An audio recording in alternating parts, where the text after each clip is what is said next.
Foley, and Councilmember LaParshu. I'm here. Councilmember Carson, Here. and Councilmember Forster Rothberg. Here. All right. Did everybody have a chance to look at the minutes? And is there any Yes. feedback or any corrections needed or anything? I wasn't here, so I don't have any comment. Thank you. I think it was that meeting that was just Letty and I, right? Yeah. So I mean, they looked like a fine summary to me. I didn't have any other. I didn't have any corrections. Okay. So the minutes are accepted. And I don't know if we have anybody present to speak to us today. Okay. So really, what our topic today is to review the work that we've done, the various reports and everything that we've gotten, and come up with some recommendations that we want to bring back to the council. So that is our task for today. What's your thoughts? So my thoughts were, should we go through some of, our thoughts about the reviews?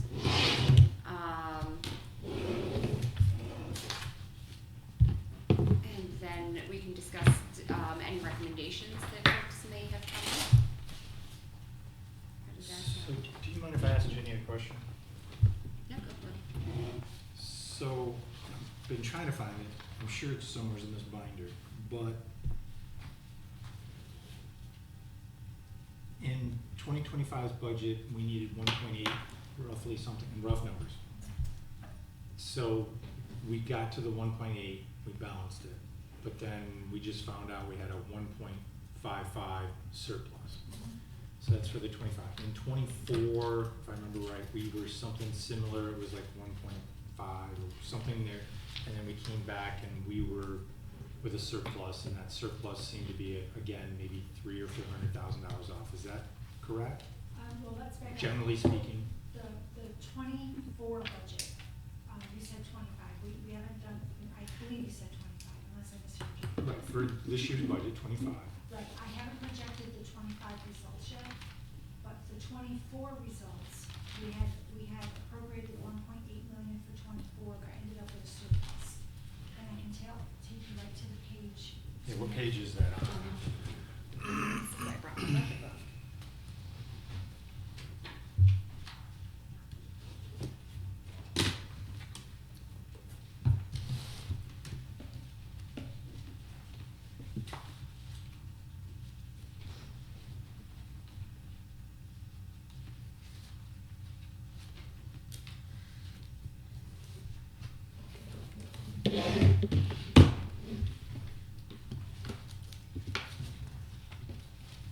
Oh, sorry, hold on a second. You're fine. I couldn't find it. While she's looking for that, I thought one thing that might be helpful is that in our budget notebooks, we should all have that BRC section, the budget review with the printouts Mm-hmm. of the minutes, just to remind us of what the topics were and what the presentations were. Also, I wanted to make sure that Mike knew, we had new monies that Jenny talked to us about the last time we got together, and I don't know if that was, I think that's a special. The 12th, the one on the 12th, is that the one that I missed? Yeah, I think it was a I watched special it, so, council meeting, yeah. right? So we had 300,000 in short-term rental as a new revenue source headed our way. And then we had 153 off of 195 Main Street, the legislation, or not the Yeah. legislation,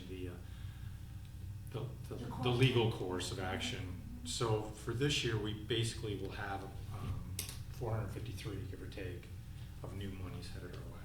I just want to make sure you had that. And the timing of that is, we have. I believe we have the 153 already, and Okay. she's being conservative in the 300 on the short-term rental. That's the estimated, because it, if I recall, it wouldn't start until next year? Is that Yeah, it? so, Okay. let me back up. Yeah. So page 17. Page 17. Your 2024, and your 2024, yeah, page 17, shows you how we went from 1.8 deficit to 1.5 deficit. I don't have page 17 in 2024.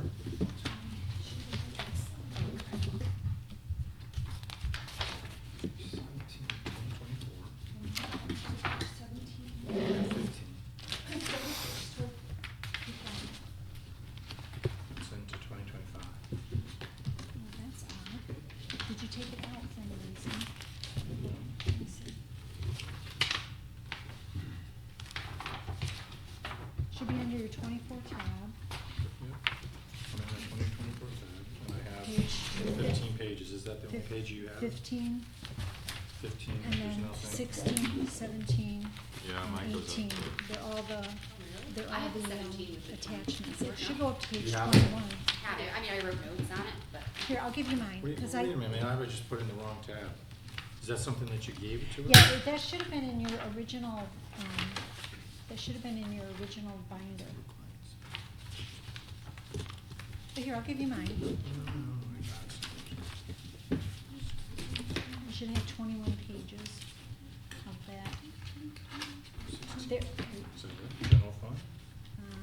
16, I have general fund. there you go. Yeah, Yep. the 2024 results for that. Put in CIP, Okay. 18, am I doing this? 19 and 20, yeah, up to page 21. That should be under your 24 tab. Okay?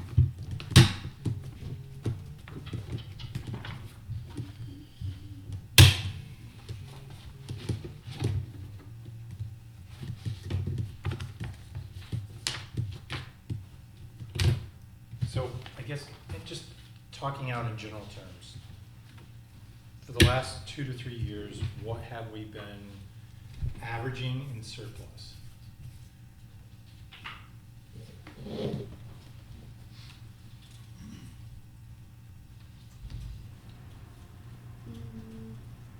Jenny, is that on page 13 of the 72825? Okay. There's a revenue, this is budget history. 13, you said? Yeah. Yes. Okay, Where- yep. Where I want you to go is to the actual bill. Let me find that page. Okay. So please go to page 15. Okay, Of 2025. Of Ah. the 72825 number. okay. Go to page 15 and you'll see the actual results in column R.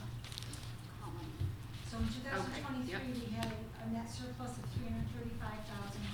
2024, a net surplus of 1,087,000. Okay. So the total fund balance change represents the surplus for each year. I'm sorry, I'm not on that page. So it's, looks like this. And it should be under your 72825 tab. Page 15. Yep, you're in this one. It's gonna be page 15.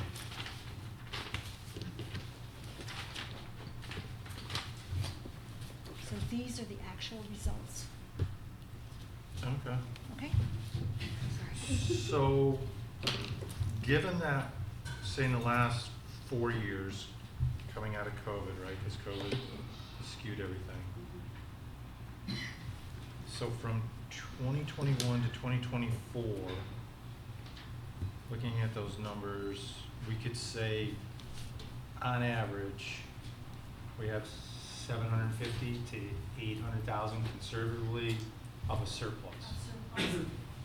But this is actual versus budget. In budget, what we do is we show you the full staffing for all departments. And as I've explained to you before on the expense side, the amount that we saved because of the vacancies. And then also, we were very conservative in our sales tax revenue for those years, because we just didn't have enough historical data to feel comfortable to raise it up to where the actions were coming in. Right. So big picture, if we were operating at full capacity, we would have a deficit of, We wouldn't have a deficit, we just wouldn't have as large a surplus for, because we had over, so let's go back to. well, without spending without balancing the budget with our unrestricted reserves, we would have an operating deficit, right? We spend more than we take in. If every position was filled, we did everything that we intended to do in the budget. Right, but it's not just labor, it's also the spending for items, right? So there's items that are earmarked, Right. restricted, Correct. and So, those don't happen. so if you go back to page 17 of your 2024 Okay. account, and you will see that we had a savings of $849,000 in salaries and fringe benefits due to vacancies throughout the city. Most of those being in the police department and handful from DPW. Also, health insurance, we have quite a savings there because the vacancies that I did budget for, I budgeted for a family plan instead of a single plan. And then, but I want you to look at the revenues. So if we were able to increase our sales tax revenue by up to the $882,000 where it came in over our budget, then the unfunded part, just based on the sales tax, would instead of being 1.8, it would have been 1 million. And then if we also were able to budget for the additional state aid, that's another $259,000. I still do not know what they're gonna do for next year. I'm afraid that because of the federal cuts, we probably will not be getting that in 27, or in 26. So can we just role play that one out? So say on a state aid, so we don't budget that. Correct, we don't budget that. So 259,000, right? Couldn't you, if you find out in April, whatever, with the federal budget, that they didn't budget it for us, they're not gonna give us the money, can't you then take the money? What we could do is we could do a budget modification Correct. of increasing that revenue line and decreasing the appropriated fund balance. Right, We could do that. right. But you're never allowed to increase your revenue budgets unless it's certain circumstances, which one of it is state aid, second is insurance recoveries, third is donations. Because you're not allowed to increase your revenue unless all of your revenue accounts added together come up to a surplus of your revenue budget. So there's certain circumstances where you're allowed to do that, and that's usually unexpected monies. Okay. Okay, So so for to, example, I'm sorry, even for example, code enforcement fees. Even if the code enforcement fees come in over what we budgeted, we're not allowed to amend that revenue budget because I don't know what all the other categories are going to hit. right. Interesting. Okay.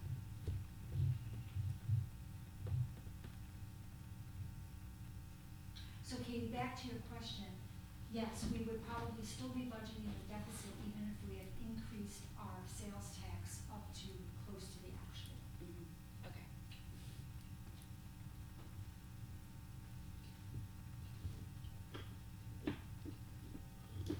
So what's your thinking, Len? No, we're kind of, yeah, I'm just trying to word this correctly. So we're adding on to the revenue line through increased tax levy rate for items that we know historically will come in better than what we're projecting historically. And so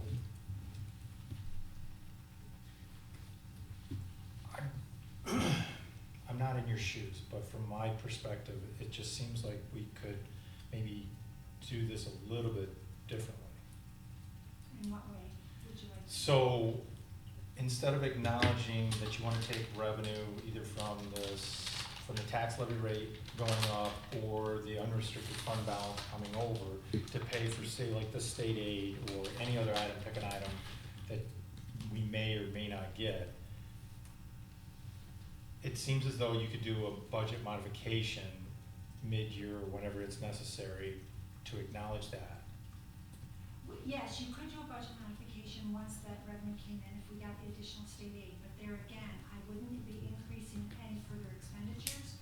I would only be decreasing the amount that you appropriated from fund balance within the budget. Right. I mean, I look at it this way, so, because it's fresh in my mind, we have 1.55, you've given us a couple of suggestions of where you'd like to see that go. A couple of us have talked and thought maybe we should also put maybe 500 towards the fire engine that we've committed to, so then we have additional funds over there. But aren't we kind of like better off if we just do that directly? Because that's where these monies are going. I mean, if we look back to last year, we did something similar to this.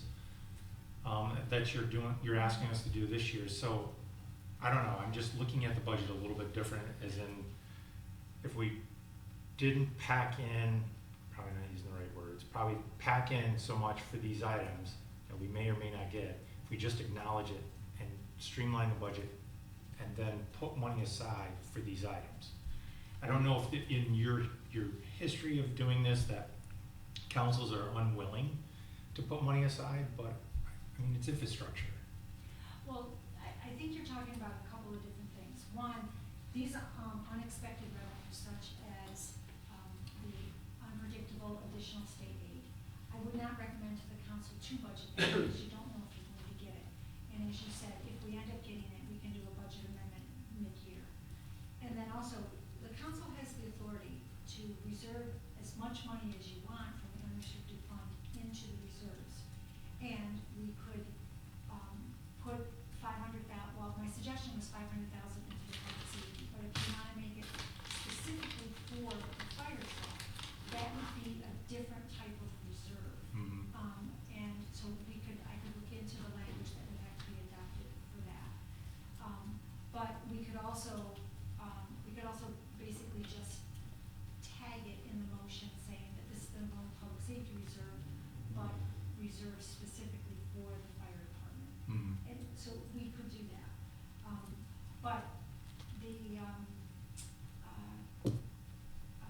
so I've suggested that we take out 1.5. Mhm. And that way, that keeps our unrestricted fund balance close to our, just a little bit over our policy of 35%. I think Right. it brings it to 41. 41%. Mhm. And so that's why I didn't want to take out any more of that money. Right. So we have a lot of options that we could discuss that way as far as, reserving funds. Right. And we do have time with the fire truck because we're now down to what, 3 years for delivery? Has a year gone by? Haven't started So- building Yeah, it, so. yeah. What's that? Said I know they haven't started building it. So, yeah, just to remind the council, before they start building it, they have to contact us and then we have to agree for them to start the build. Right. So, Right. and I did try to negotiate with them to say, okay, so if the price comes in lower, then we'll sign a contract for the lower price, but they wouldn't agree to that. Okay, Gosh, I think I'm you're shocked. kind. Yeah, they were okay with charging us more, but not Sure. charging us if Hmm. it was less for them. Okay.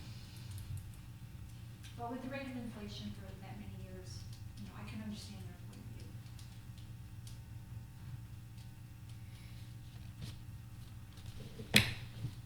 of view.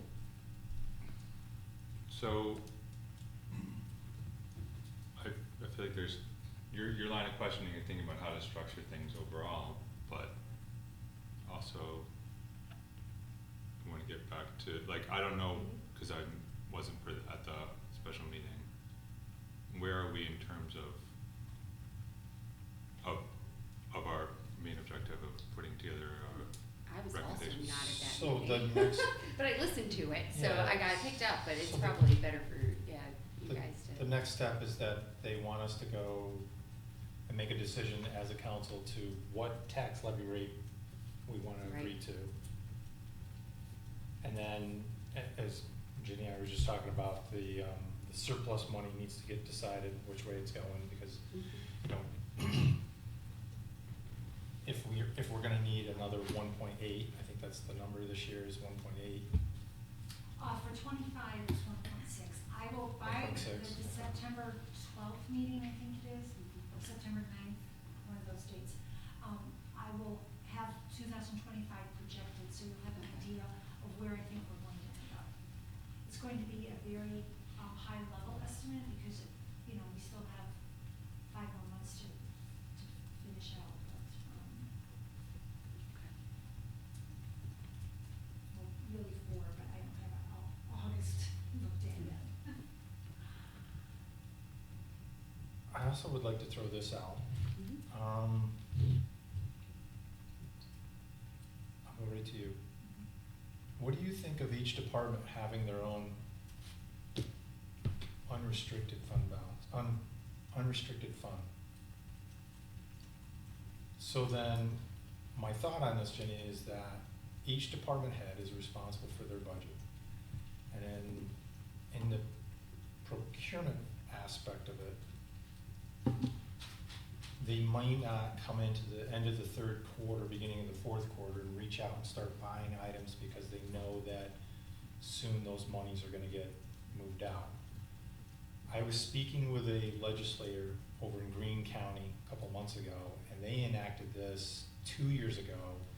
And what they've experienced is that each department head actually considers that money, whatever's left over in their budget will actually go into this fund. And then they're starting to use that as their savings account, if you will, so then they can start looking at other big purchase items that they want. And it focuses the department head into those monies. So then they don't have to come back to the legislative body and basically beg for money again for items. You know, like us taking on, say, the fire chief, for example. He knows that he needs a rescue. He's known he's needed a rescue for a while. If we have that fund, he might see items that in 1 year he didn't actually need, so he slides that money over. Those monies could be used towards that, or maybe it's turnout gear. Just sticking with fire chief because he's literally right in front of me. But just throwing it out there, they've had very good success in Greene County at the county level of each department head treating those funds differently than in years past. So if I'm understanding their procedure correctly, they're either setting up, separate funds for them that has a rolling fund balance, or they're setting up a contingency within each department that they're able to use. And then, that is going into a reserve at the end of the year for what they didn't spend. Right. That's what I'm thinking. So, yes, we could set up reserves. We've got the public safety reserve, we have the highway department reserve, we've got IT, we've got repairs, you know, and so on, and you've got all that detail in your binders. So, what I'm thinking is that if you wanted to set up a contingency for each department, we could do that right on the contingency line, knowing how much is allocated to each department. Right now, we have 200,000 or 150,000 in the 25 budget for contingency, but, so I'm not sure, what will you do with the departments that end up not having any additional funds or not needing any additional funds? Well, that's a good thing, isn't it? Yeah, so, Right. you know, so that's why if you look at it as an entire, picture instead of in silos, Mhm. you just have to kind of think what you're going to do. If there's a department that's way over budget because of whatever reasons, you know, like, for example, if it's the water fund and an unexpected water repair happens and they just have no additional money in the budget. We're not forcing them to only survive off of that fund balance. Mhm. I'm just suggesting that whatever monies are left over in their budget moves over into this reserve fund. We'll call it a reserve fund. So then it stays there, and then year after year, they just keep moving monies over there. And then they have a reserve fund, and what they're finding is that the department heads are actually more conservative in their approach, that they're not spending money for those procurement items in the third and fourth quarters.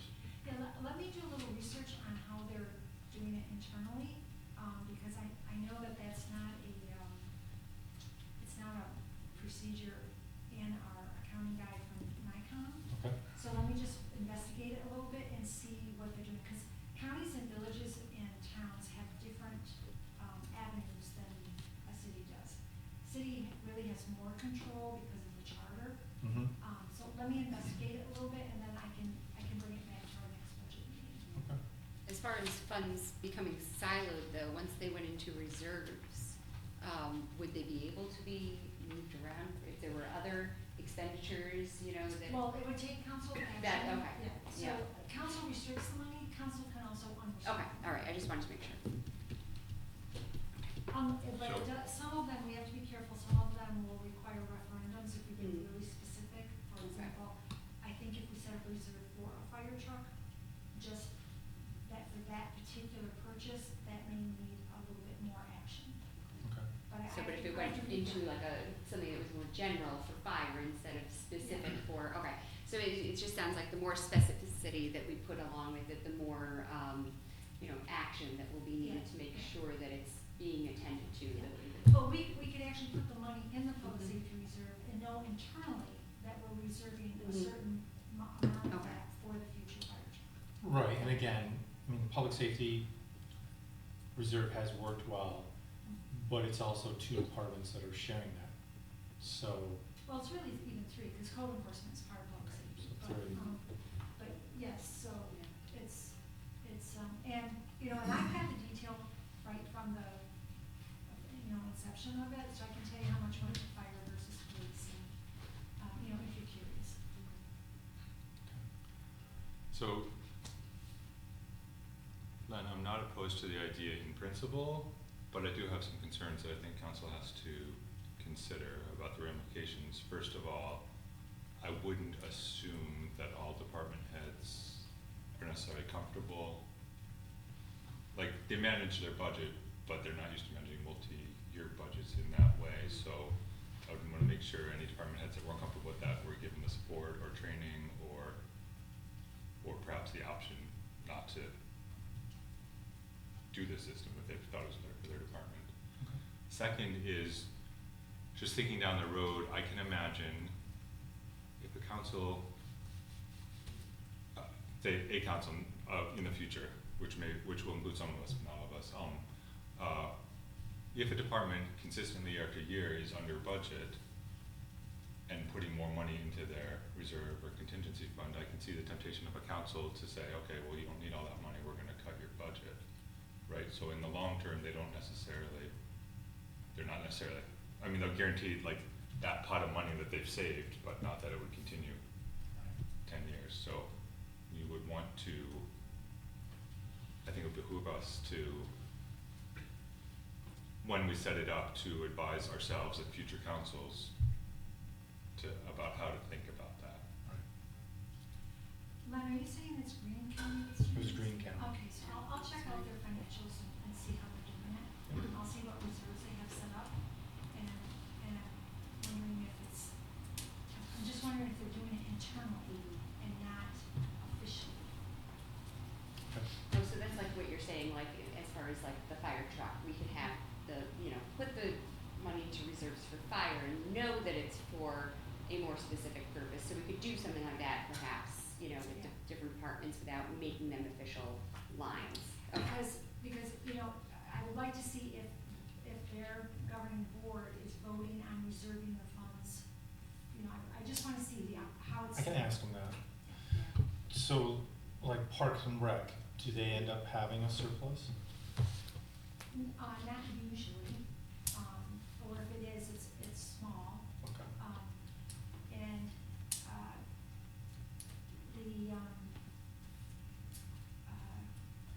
and there's other departments that are, that we're transferring monies into Sure. throughout the year, and they would end up with no surplus. Central Garage, is that one of the ones? Well, Central Garage, but I'm going to, talk about the fire department for a minute, because of the cost of it, and Brian will tell you, when we look at the actual versus the budget, because they don't usually have vacancies. So, having that surplus, but over in the police department, because they're consistently having vacancies. Right. So feeding that public safety reserve, a lot of it comes from the police department itself. But even though, I know how much revenues that the fire department generates that helps support the entire general fund. Right. So there's just many puzzle pieces that you need to consider. Mhm. So looking at it just on the expenditure side, may be a little more difficult. And part of the government-wide financials is that I have to take all of the revenues that are generated by each department and allocate it up to that department itself. So you will see that the only department that has a surplus is basically Julie's department. That's really the only area within the general fund budget that has a surplus. All of the other ones Well, I mean, yes and no. I mean, you touched on it with the police department with the vacancies. So last year, I mean, I'm looking at page 17, attachment A, in the general fund, we had $849,000 from salary and fringe benefits, and I wrote a note of vacancies. We're not using a family plan. Family plan, correct. But there were a number of vacancies within the police department, but also within DPW, within code enforcement, within engineering, so it was kind of spread around. Right. But some of those vacancies have been filled. Right. Because now code enforcement is was at full staff, and the extra person in engineering has been hired.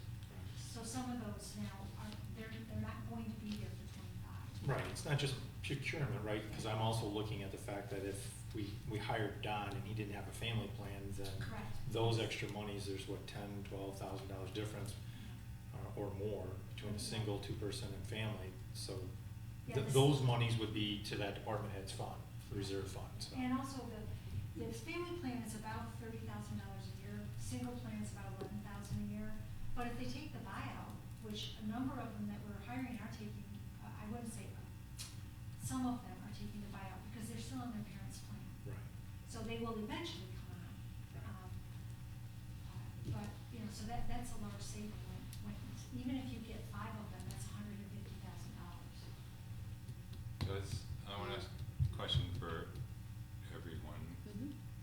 but maybe Ginny first. Like, does it make sense if you're creating this reserve fund or contingency fund from surplus to differentiate between personnel cost savings versus procurement purchase savings? Right. Because otherwise, like not being fully staffed, you save money that you then could put into equipment, but that perhaps creates a perverse incentive to not fully staff. Right. Right, and as Ginny said, she can break it out from the inception of the public safety, so you're right, we would have to earmark this of what it was. What was those reserve funds in that particular year? So then, if the council did decide to start shifting funds, Right. they would know why or how that all got there. But we could also make the decision as a council that surplus funds from, say, personnel wouldn't go into the reserve fund, say, but procurement would, because I think what you're trying to do is say, like, if I understand your goal, you're saying like a department doesn't spend all the money it has to buy stuff, and so you don't want them to go in the fourth quarter and go suddenly buy stuff just because they have the money. Correct. So that budget line seems to make sense, and then transfer it to future procurement, whereas personnel savings to me doesn't make sense to Yeah, put into it. I agree, because I was thinking with just, those kind of expenses, not the personnel expenses.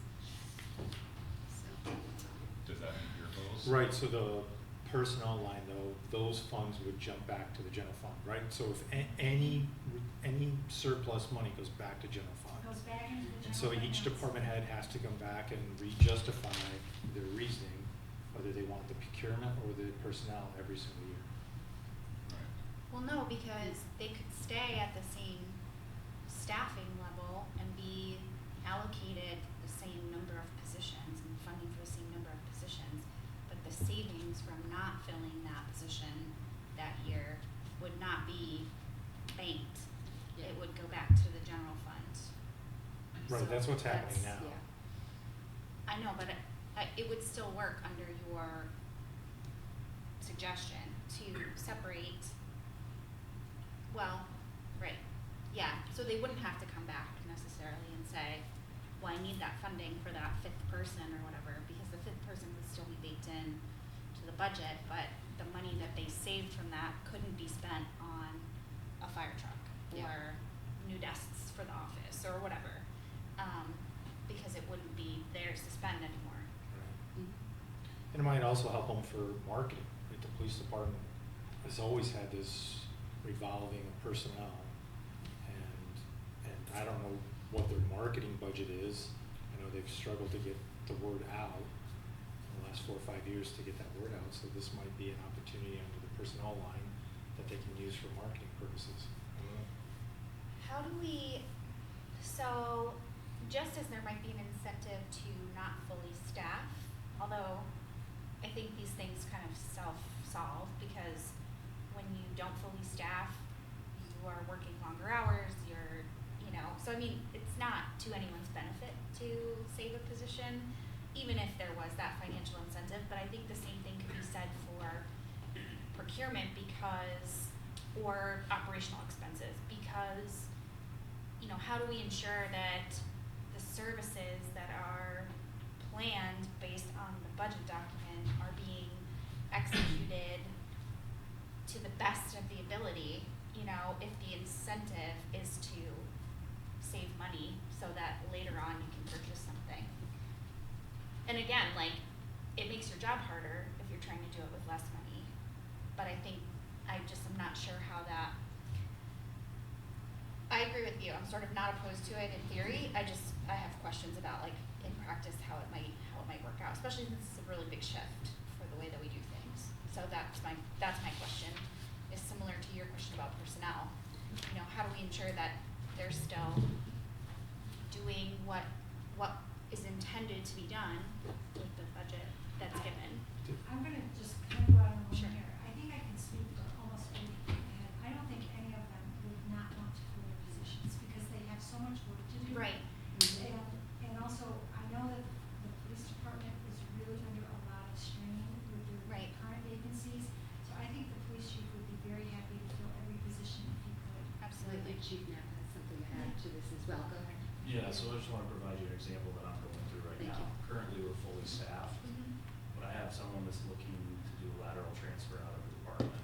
So we would lose one person, that would be personnel costs that I would wanna fill that immediately, but now I would have to wait until February, March to hire someone because that's the availability for the next academy slot. So I would be losing that portion of it, not because I wanted to, but so that Yeah, could. timing works out, Yeah. yeah. That's an interesting thing to think about also. Which we've gone through this in the last 5-6 years of rotating staff in the fire department. But back to your question, I think I have the answer. One is sitting on your left and the other one is in front of you.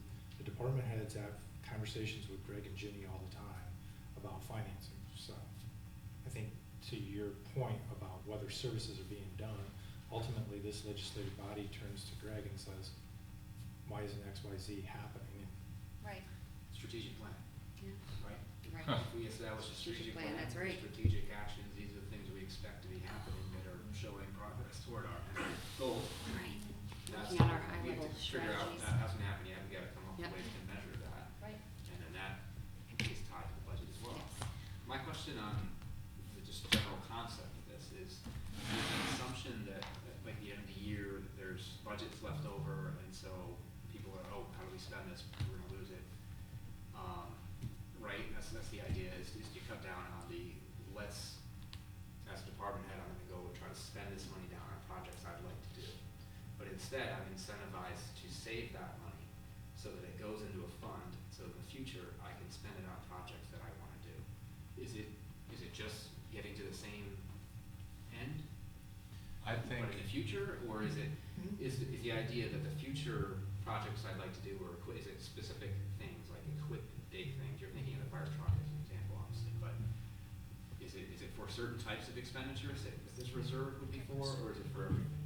Is it also for the office desks that, I didn't buy those in January in case something came up, but now it's December or November, and I've got plenty of budget left over, something didn't happen, I need to spend it on, so I see this being a project I'd like to budget for in the future. Now that I have the money currently, I'm gonna go ahead and do it. I'm not trying to I- avoid the question, but I think this is an opportunity for you two to have a discussion. I think you guys meet every Friday with your department heads, that maybe you have that question with the department head. I know I've spoken to several department heads, and in concept, they like the idea of having this ability. But Well, I'm that's for gonna you give guys you to do. I'm gonna talk about my department for a minute, right? So I've had a vacancy for now, since I just hired John, but for 3.5 years. So the finance department's budget saved hundreds of thousands of dollars every year for the past 3 years. I wouldn't need all of that surplus for the future of the finance department, I wouldn't need, $400,000. So that's why I think we need to, Sure. figure this out. Sure. Gets more Absolutely. information, it sounds like. Right, so and I think that's Mike's point, is that if you make the pot of gold too much, Yeah. you know, Winnie the Pooh might stick his hand down in there and say, okay, let me have some of that, but no, Well, I think there's gotta be some ratios.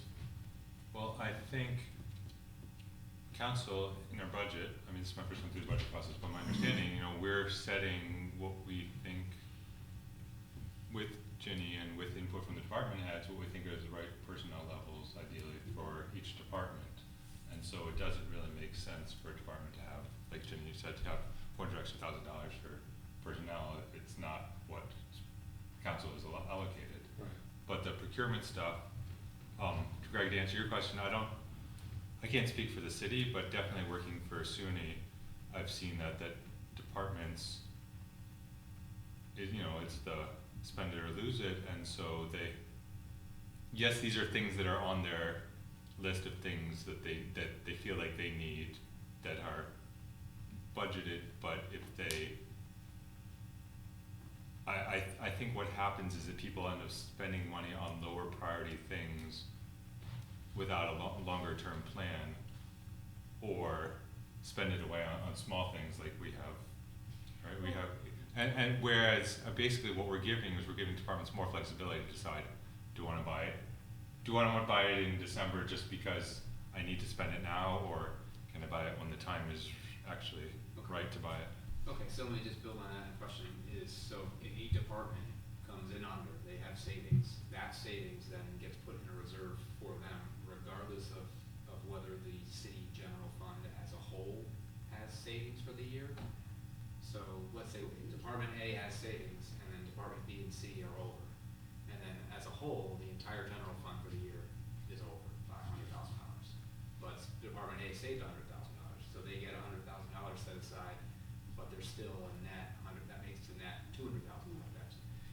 Or there's another way to look at it, we take the general fund as a whole, as we do now, and we say there's a $1.5 million surplus. Let's look back and see what proportion of that surplus came from what department.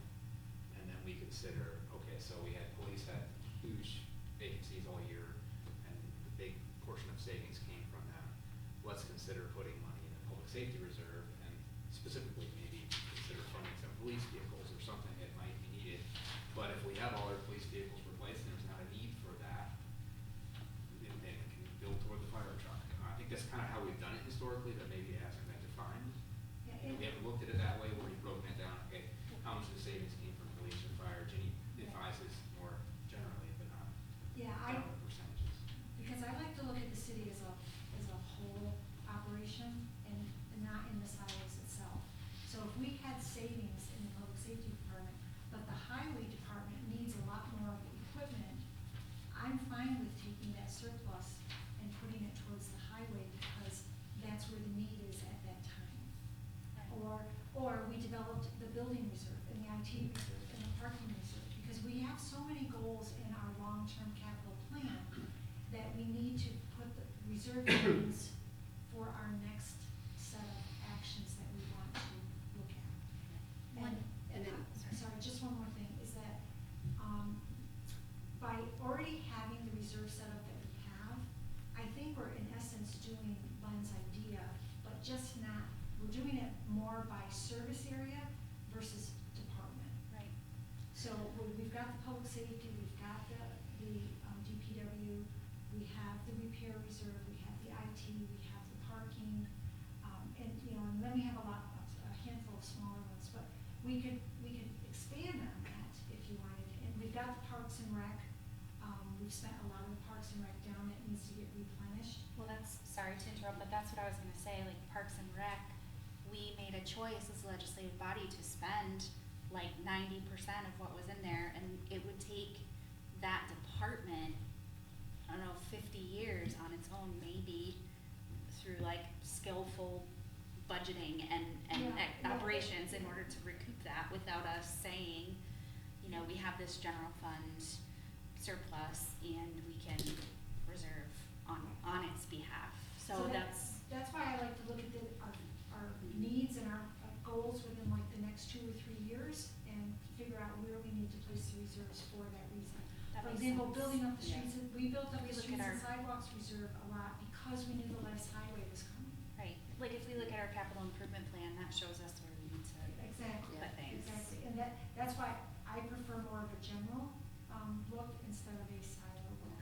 And I think we should, move on, cause this is one idea, but I know we've gotta come up with some other recommendations, but the other thing I just wanna add to this real quick that I'm thinking is that by siloing those, that does put the control more in those departments, but is that where we want it to be, or do we want the council to be making those decisions about where surplus goes? And I think that goes to your point about the siloing and, looking at the big picture. Yeah, and I also wanna just, again, I wanna speak on behalf of the departments.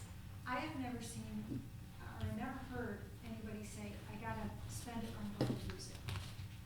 And matter of fact, at the end of December, towards the middle of December, we actually shut the old, options off for the department, so everything has to go through John Janice and myself. Because we say, okay, we're at the end of the year, you are done ordering POs, and you now have to go through us. So that way we don't have a splurge at the end of December with a lot of orders going out. I hear what you guys are saying, but I'm gonna hone right in on page 17. You got basically, let's call it $850,000, and that is the difference between either it was a vacancy or it was a person coming in on a health plan different than a family plan. And so I just look at that. It's not just procurement of equipment. Correct. It is literally taking this page and maybe doing it by department to show where the reserve or the surplus was made. Okay. I mean, that's another way of Interesting. looking at it, is that this page would be redefined, so the 1.542 would be by department. And I don't know if that's like a lot of work or, I can break out the 1.8. but that would also help the department head also look at it and go, okay, this is what I actually had. It's And the going to council go could from- look at it and say, okay, 10% of whatever your, for example, 10% of whatever your surplus was will go into your reserve fund. It doesn't all have to be catapulted over there. But the department heads that I've talked to, they like the idea. And Does our accounting software do that for you? No, I would have to do it all manually. So, but I can do that. Let's just take some time. Okay. Would Tyler do it automatically? That I don't know. I have not gotten into building the rules yet, so I don't know what their full capacity is. so then I guess ultimately what I'm trying to get here, Chair, is that how do we get that 1.542 closer than that number? Do you know what I mean? Closer to, An actual, right? Like So what we're this is actually an spending. actual, and we put in 1.8, right? And then so Yeah. really, we have a difference of $350,000, $400,000 is from surplus to what we actually, either by tax levy rate or unrestricted fund balance, mixing that all in together, that's what we come back. So we really seem to me, thinking generic terms here, year after year after year, we seem to be about $400,000 off. Which gives the council the ability to reserve monies.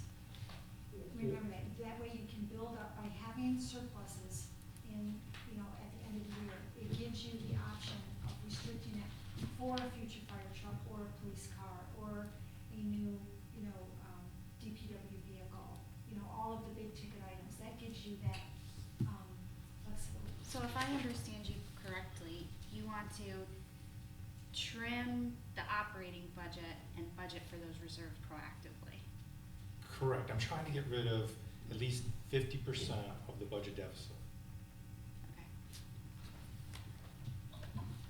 Because we seem to raise the tax levy rate, like last year raised it 300,000, and then we took the remaining amount needed out of our unrestricted fund balance, which is at 41%, so we have basically 6%, right? 35% is not where we needed to be. Yeah, always, as far as the fund The balance. ratio, Yeah. right? So we basically have 6% of that fudging around, but yeah, so instead of reaching out to the taxpayers and saying, we've gotta go to this tax levy rate, maybe we don't need to, maybe there's an adjustment inside this operational budget that we could identify. Right, I think the challenge is that we have been consistently doing it with this lower, actual, I don't know, level of staffing and purchasing and et cetera, but like, my impression is that it's not ideal to do it that way, so like, that's why, like, I think I understand what you're saying, and maybe I'm off base, but like, the reason why our operating budget is so high at the beginning is because we need those people and those things, and ideally we would have them, and so even though we're not filling those positions and saving $850,000, like, long term, that's not a strategy that is sustainable. No, what I'm saying is, we budget the state aid money, correct me if I'm wrong, we budget the state aid money because we don't know whether we're gonna get it or not. And we budget for family plans because we don't know whether we're gonna hire a family person or we're gonna hire a single person. So we budget to the max of what our liability will be. Right. So do you think we could look at the percentage of city employees who are currently on a family plan versus an individual plan and budget based on that? Is that, I mean, Oh, to come up with an estimate. yeah, say like 60% of our employees are on a family plan, so for the amount of positions, we would budget 60% of that at 30,000 and 40% at 10,000 and come up with an average. What I do with the health insurance budget is I look at the current staffing as of the October health insurance form. Okay. And if you're on a family plan, you get budgeted for a family plan for the next year. If you're on a single, you get budgeted for a single. Yeah. Now, that single plan could get married, and then that changes the total budget for '26. Of course. Then for all vacancies, we budget for a family plan. I know, that's what I'm saying, for the vacancies, do you think we could do, say it's our existing employee structure is 60% family, 40% individual, and then we look at all the vacancies, we could say probably 60% of them will be family, 40% will be individual, to bring that budgeting down. It's a little less conservative, but it's still based on data. Katie, I like your idea, but I think, I don't know, and as Jimmy, perhaps a better way to arrive at the correct percentage is to not look at overall staff, but look at historically what percent of new hires are on family plan versus not, just because Sure. I would think, I'm guessing on average that the new employees are younger than the Jenny was existing employees. saying that a lot of them do the buyout though too, so that would be, you wouldn't be able to use that because you can't, I think that would be hard to Yeah, quantify. we can adjust the health insurance budget based on whatever instructions you want to give me, but I will forewarn you that you're setting, us up for a possible immediate budget deficit within a department, because, say, when the fire chief hires his replacement, and I budgeted him for a single, but they came in at a family plan. That's, that could be, $15,000. Yeah. That's a good question. So I personally prefer to budget conservatively by budgeting for the highest amount, just in case. But if that was something that council was interested in, budgeting, based on percentages, would that have to be figured out per department then, is what I'm hearing? Well, you would look at right now we have vacancies in the police department, DPW. Oh, right, so And- it's based on the vacancies Yes. in each department, not even each department? Correct. Okay. And then DPW is allocated between general water and sewer, so Okay.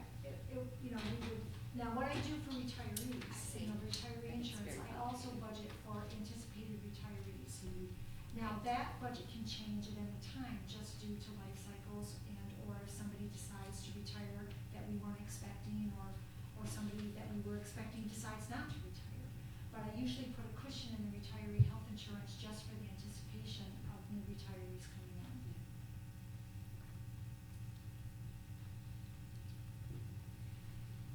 what it is, it's a snapshot in time.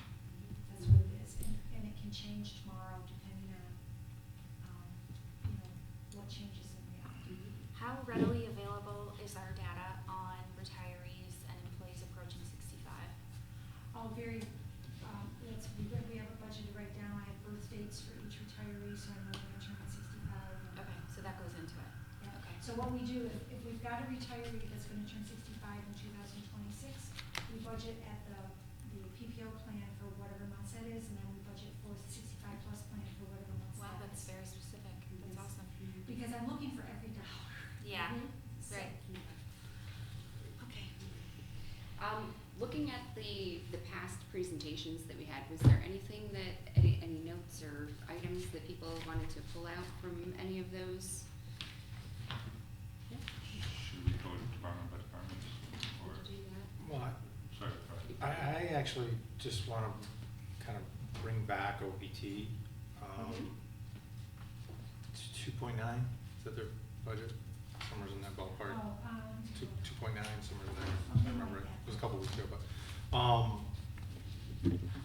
so, I'm just concerned that we're gonna get through this year, and then next year, the ridership may not be there, and then this council will be looking at a $500,000, give or take, deficit because we won't qualify for STOA.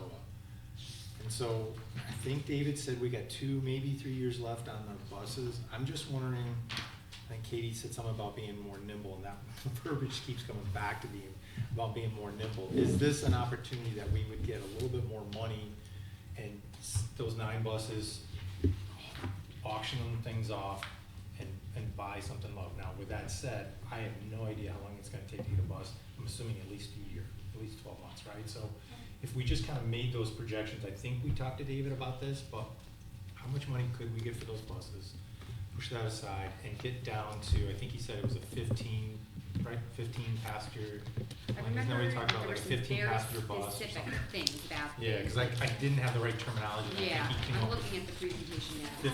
15 passenger bus, and, you know, those are gonna be more cost effective all the way around, right? So one, we're not gonna have to spend as much to purchase them, to maintain them, you know, the operational should have savings on fuel. I doubt we'll save anything on vehicle insurance, but I just think it gives us an opportunity to maybe shift some dollars.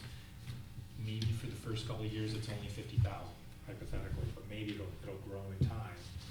And that'll help us because, again, I listen to the Harper College students and they're not coming off the campus as much. We have small businesses that want more college students. I'm sure we're all hearing that all the time, right? Well, how do we get them? How can we be a little bit more nimble? I don't know, I'm just, Well, of course, I would want David to speak for the total operation, but the buses are purchased through state and federal monies. So, the local share is basically 10%. It's maybe 10 and 10. And the DOT will control what buses we get, based on the routes and our statistics. And also David is planning on replacing, right now we've got, I think, 9 Galax, the bigger buses. I think 3 of them he wants to go to the smaller side, if I remember his presentation. Sounds right. But as far as surplusing them, that any monies that we have with on there, with DOT's approval, we cannot do it until they're fully depreciated with 12-year buses. Some of them are 5-year buses, depending on the style. Then that money gets reserved to go towards the next purchase. Sure. Of the monies. sure, makes And right sense. now, we've got about $100,000 reserved within the OPT fund to go towards the next purchase of buses. Right, so ultimately what I'm just saying is maybe this is the time, instead of waiting 2-3 years from now, whenever their life cycle is supposed to end, can we have that conversation now to be a little bit more proactive? Well, we would not be able to get rid of those buses without DOT's approval. We would have to apply for early retirement of What the I remember him buses. saying is that there was a very specific schedule, Yeah. and I'm looking to see if it's in here. but Yeah, I think you're right, Elaine, I think we had like 2, maybe 3 Yeah. years left. Yeah, that's, I can't remember. And then I also don't wanted to talk to us see about the exact Regional. numbers. Yeah. Well, that's what I was Because wondering. there's also that micro-transit study I know that's Yeah. happening, where I think that's where that nimbleness, comes into play. Yeah, and the county's Um, doing the study on that. Who is And that? also The county's doing the Oh, the study. county, on yeah. microcurricular. Yeah, They have a grant to do microtransit study. I remember we talked about it. I think, as Ginny said, New York State DOT and FTA, they would have to approve the city disposing of 12-year buses before 12 years is up, which we're well before that. Okay. I don't imagine that they would do that just based on, hey, can we do this? Gotcha. There'd have to be a justification, and I think something like a study that Ridership. Okay, gotcha, like the study of the micro-transit study. So that might be something to keep in mind, with that then. What makes the most sense for the system, and maybe you can make that argument, but that's not gonna happen right away. Yeah, Right. okay. So I don't think we can just decide to do that, we have to. But maybe Yeah, something. and I think the other hurdle, and I'm a huge fan of smaller buses making more frequent routes and more, varied routes. Just based on my life experience, I think that that's a good direction to go in. But theoretically, we would purchase more vehicles, which means we would need more drivers, and I know that that's also challenging. So that's just something Yeah, and that's what that I think would be a hurdle. I said to David, I said, well, maybe you would get actual more drivers because those 9 buses, they're huge. That's true. And a smaller Oh, bus, I yeah, think, would be something a little bit much more easier. acceptance. Yeah, yeah, True. And he agreed with that, so. okay. Yeah, and as you know, we're going to be meeting with DOT about the county-wide or regional-wide consolidation. Okay. And, Oh, so as soon as we get that information, we'll be bringing it back. But the nice part is we've got 2 years of solid funding right now to make that transition happen. Okay. And and also, I just want to go back to the early retirement of the buses. There usually has to be something majorly wrong with the bus for DOT to approve it being retired. So it either is very broken or the maintenance cost is extremely high or something like that. Right, but maybe I'm wrong on my timeline here, but if it's say 2 years out and it takes a year to get the bus, I'm only asking for a 1-year release. Well, no, I understand. It's just Right, DOT, and then- we just can't do it without their approval. Yeah. That's all. Right, I figured somebody had to sign off somewhere, but Because I'm just. they're really the ones that own the bus, not us. It's their bus. Right. And David, I think David said in his presentation too, there are times where they need the large buses because they're full. Right, I Yeah, think there were some, I know that they. he they gave a said, yep. testimonial about Sa- he the would South never want Side. to leave a college girl in a Yep. snowstorm. The and- student, the State University and the South Side runs, they're the highest. Okay, so, well, that's. We're not But talking also about if all they the large were buses, right? We're talking running about more some. frequently. He has large Could buses, accommodate the I same think his amount of fleet is passengers. 14, and right now we At have different 9. rates. What they used to do, they Major would run ones. 2 buses, one right behind the two. Yes, yeah. But I remember but that. since the decrease in Took the over. college use, now they're just When you running look one at- Okay. bus. Yeah, but like same with Southside. Like, it's every half hour, right? I can't Or hold is it that. every hour? Yeah. But like, if you have to go to work for a certain time, and there's one bus running, you have to take it so you're not late to work. But if it was every 15 minutes or whatever, you might not catch that first bus, you might catch the second bus. So all I'm saying is I think that the ridership would still be the same, but the Yeah. increased The more frequency would frequent still and accommodate some more, people. yeah. Yeah, and I've heard that a lot. People that Mhm. gotta get to Cooperstown, or whatever, Bassett, Mhm. living here, Yeah. it's not very convenient for Right. them. So again, that's where I think if we get to a smaller vehicle, And then we you might be able increase to make staff that costs. happen. Then you increase staff costs, don't you?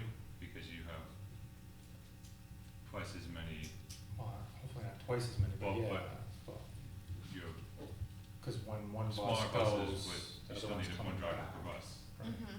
right? So, yeah.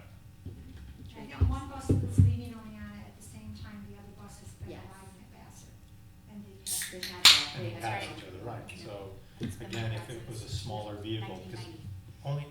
only David, I don't know, I have no idea what they average inside those vessels on those trips. So, if we can get it down to a smaller, more efficient vehicle, then, Okay, yeah, so that's something to pay attention to with the microtransit study, the regional merger, right, things like that. Anything else, any other thoughts with OPT or other departments, like I'm just gonna, Can we talk about the airport? yeah, I was also looking at the ones that we have here, but we definitely should. Should we?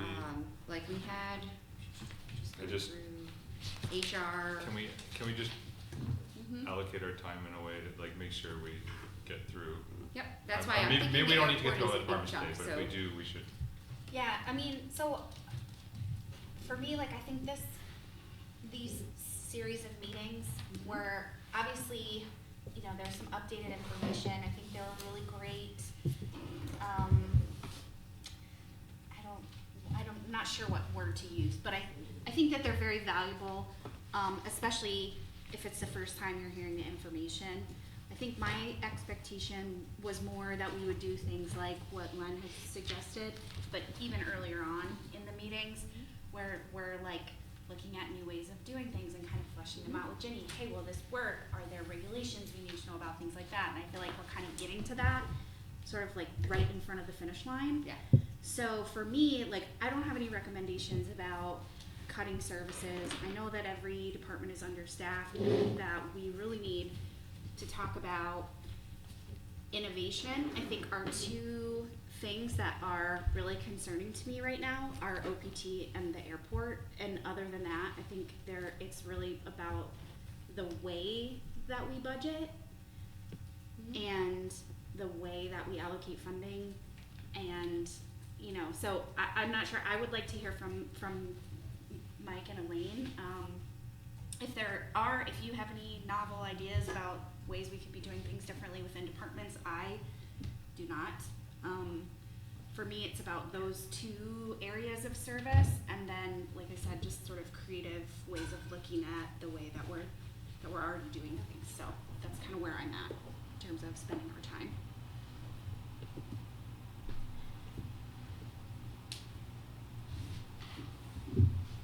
Yeah, go ahead.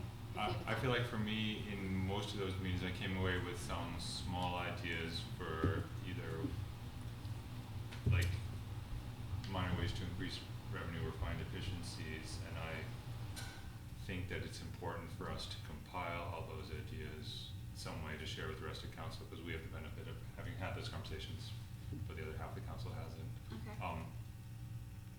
And I don't know what the best way to compile that is, but I feel like that would be useful.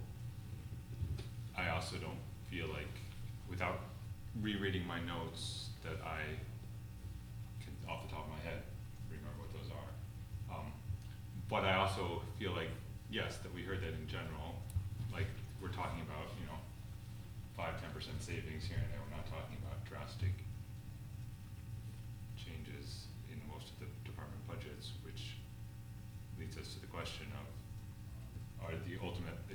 the mission of this committee was to find ways to save revenue, and I feel like the answer is that there's not huge ways to do that.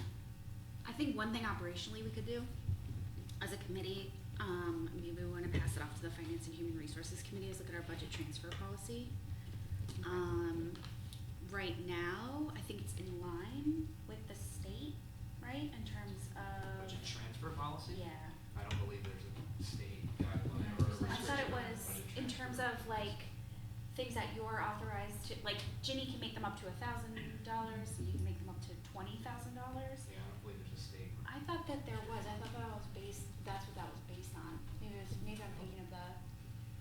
Maybe I'm thinking of the purchasing policy. Purchasing Oh, policy. gotcha. Yeah. Okay, but I think that that's something. Okay. What are you that- thinking that we should review on that? What were your thoughts? Well, I think it would be interesting to look at. I think so. Quarterly, we get. Finance department or finance committee gets a report of the budget transfers that have been made. I can't speak to how in depth you all go on those. I know that, that's something where that's money moving sort of on a daily basis from sometimes something that we've budgeted to something totally different. And understanding, maybe sort of tightening up, like, things like, if it's budgeted for personal services, it has to stay within a personal services code, or, just things like that. Looking at the practical application of the Yeah. budget transfer policy. Okay. thinking about the limits that are there, that might be a way to just, yeah, kind of have a closer eye on, where money is going during the year. That's different than maybe the intended approved budget. Can I jump in? Yeah, please. Okay, Greg and I, a few years back, made an internal policy between the two of us that we don't usually transfer anything from the point ones, which is personnel, to another, like a point four. We have used health insurance. Yes. For, some things, like for example, if we need to cover overtime, or if we need to, cover, an unexpected event. If I know that we've got a lot of surplus in the retiree health insurance, sometimes we have gone in there because of our contingency review stuff. Or, you know, that one time for the mayor on that, Wire. you know, and, but usually the point ones, we try to transfer point ones to point ones. Yeah, so I think that would be good to review, right? Like either as a group here, or if this committee disbands and it goes to finance. I know that they had talked about looking at financial policies. This is also a really great time for me to put another plug in that I would love a policy manual, like that internal policy is not something that we know about. And since we are ultimately responsible for writing the budget, I think understanding how the budget will be used is helpful. Can I jump in there? Mhm. Back in 2015, there was a comprehensive financial policy adopted by council that had all of our different financial policies together. I'm looking at updating that, but just because of workload, I haven't gotten to that yet. So it is on my list to put all of those policies together, Okay. and then present it to council again as a whole package. Oh, cool. And, Yeah. and also, just so you know, when Greg and I do, the budget transfers that he's allowed to approve up to 20,000, we go in great depths of why the budget's transferred in.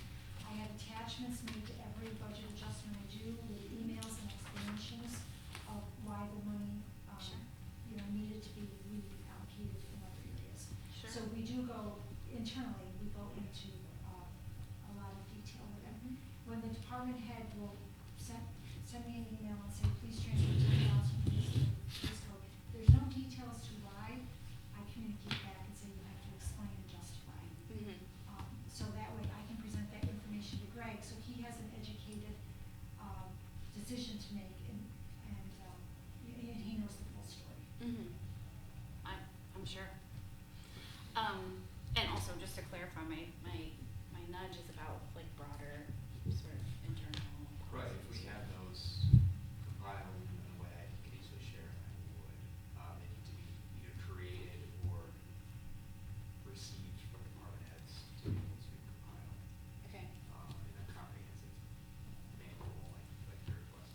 Okay. I mean, I guess I'm just not, we don't have to get into it right now. I'm just not sure like how they're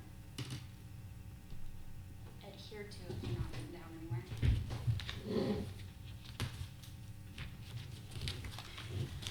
Okay. All right, so that was one of them. You wanted to talk about the airport. I did, And we but did not have that on our list of, topics, so that's probably one we should raise up then, Sure. since that was not, hadn't come, before this committee, but it's obviously very important, at this time, so. Yeah. So, Mike, my takeaway from what you just said is that you had some ideas, and that generally having those compiled to be able to share with council would be good. Yeah. Okay. At one point, we talked about creating a Google document, and I shared a Excel document, but it wasn't fully fleshed out. It was just sort of the structure for putting the ideas into, but,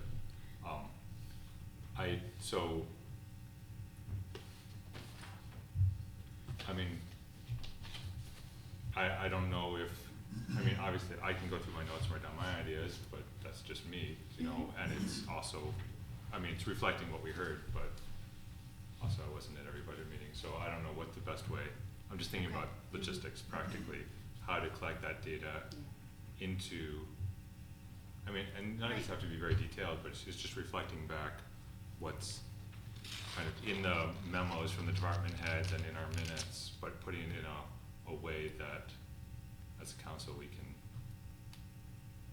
see see it. Yeah, Mhm. that makes sense. Um, And, but, I don't know, like, maybe you have, yeah, I was gonna ask if you had any. Yeah, I mean, I know that that document had been shared, I don't even know that it was something that we could all access, unfortunately, but, this is our final meeting though for this committee, so my thought was that Oh. we get our recommendations. Yeah, cause now we're starting budget process, so that was always the plan, is that this was the final meeting, we had a so. September meeting, but, no, okay. you know. So my thought was we get our suggestions together and, you know, it can go in the minutes, of course, and then, you know, we can have more specific things that we can bring to council, so. Okay, so did you have any thoughts from the presentations that you wanted to share? We wanna just go back through a minute, like our notes I then, mean, and- we can, Yeah. I mean, we can put the time, I mean, it's either put the time an hour later, but since we're all here, Mhm. sure, to go look back through our, can we go chronologically? Yeah.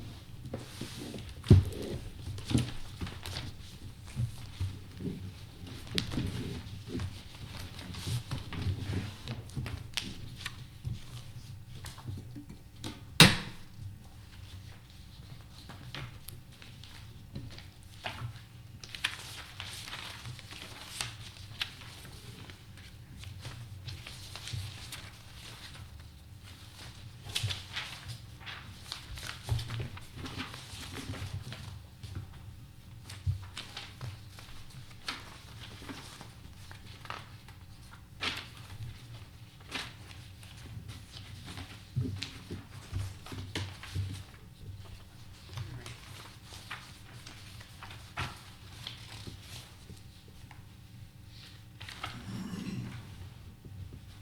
So looking at my notes, I think our first presentation then was the HR department, right? Okay. So, if anybody has, Mike, if you have anything, or if anybody has anything that to share, I'm just Up here.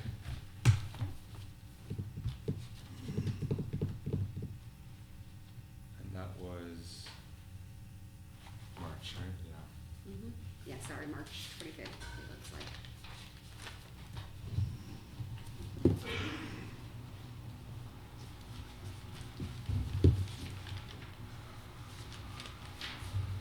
Oh, and we had finance department, that's right.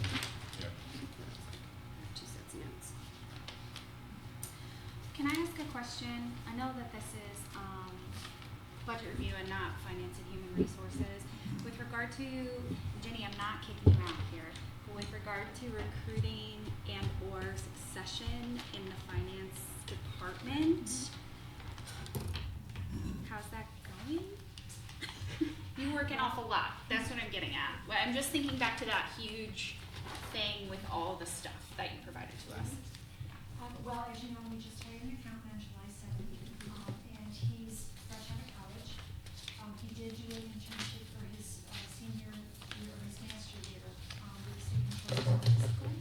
So, he reviewed all the AFRs that were placed in front of him during his time there, and so he's very proficient at that.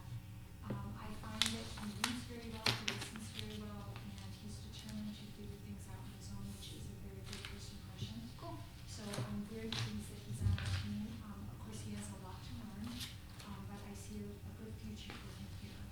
And as far as my replacement, we haven't had any candidates that we are willing to bring to council yet. Mhm. But we continue to advertise and, you know, look at various applications. We did have a second accountant, and I don't know, Greg, if I should bring this up now. So, we had a second accountant who was also interested, so we were thinking about, we're not quite ready to present it yet, but thinking about maybe, bringing that second accountant on in preparation of, changes in the future. And as the committee knows, my agreement with Greg is, you know, if the council funds it and approves it, I'll stay on full-time for 1 year to take my replacement through a 4-year cycle. And then I'll stay on part-time for special projects to just to get different things caught up. And, you know,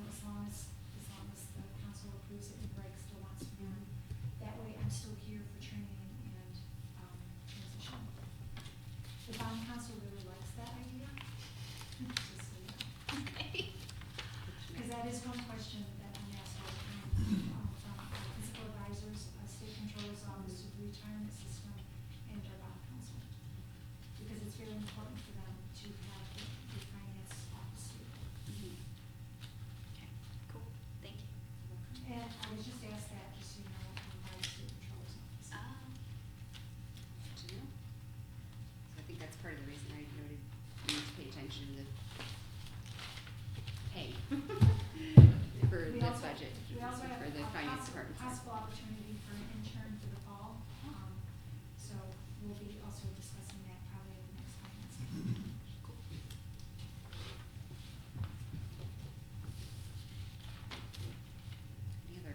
Any specific recommendations that folks can put from finance, HR, presentations?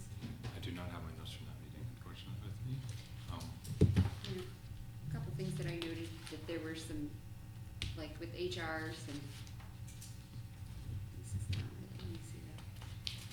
I think one of the ones I saw, finance department here, we were catching up on a large volume of unpaid parking tickets.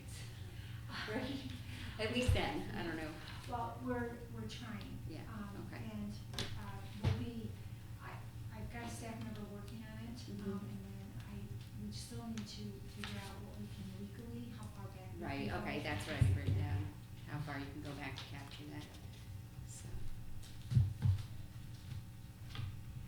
That's why I think once we go to paid parking, Mhm. for example, we probably have at least $500,000 unpaid parking tickets.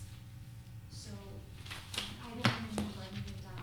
So think about plugging that into paid parking tickets instead of uncollected parking tickets. So, okay, so that goes back to this, you know, how we pay for parking, an electronic system potentially would be more efficient than, Well, we have a reserve set up right now, which Yeah. has over $500,000 for that Alright. part, yeah. And when so, will we have more information on that? That's correct.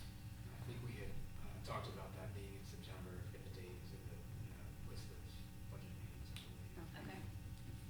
so, but that's an area of potential savings then, you know. I do have here notes, Ginny, that you said something about, franchise revenue. Right, we are going out to bid, for our RFP for, an attorney to look at our franchise agreement. And, we just got an email from Charter Communications that it needs to be reviewed, so we'll be moving that forward. I've sent, I think that's something you brought up I last year. contacted Dave Mercer, yeah. And, so we'll see what we can do there. And we're also investigating another option for a possibility, but again, it's not ready to be brought to council. For another company to have a franchise agreement. Okay. But once we have real details on it, we'll bring it forward. And I know I've mentioned the franchise agreement for a couple of years, and it's just been workload that we just haven't mentioned.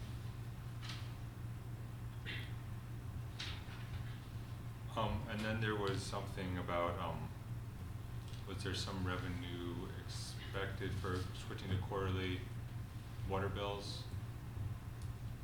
Oh, for the restructuring, we'll be doing a presentation for water in September, for a possible rate restructuring, for the water and sewer buildings. So if we go quarterly, it will have a different, but I do want to prepare you that if that happens, I will probably need at least a part-time person to help process all the payments until we get a more, efficient collection system. Because collecting 4,000 payments every 3 months is a tremendous amount of work. Until the point where it's integrated into Tyler and Yes. automated. But, well, as you know, they pay their tax bill in one installment, and right now they're paying their water bill in one installment. And the water bill is much less than the tax bill. So incorporating the quarterly billings, and I understand it and I support it, but I just want to understand how much more, work that will involve for the collection process. Right. And it's one of these things where we have to make that investment in order to, you know, fully, you know, realize the potential. I'm hoping that with the new Tyler system, we'll be able to bill a lot electronically. Yeah. Okay. Because printing on paper, the paper, the toner, the postage, the mailing, and then the manual collection on the other side, people are getting to do more payments online, but still not a high percentage. So we're looking at different avenues. Right.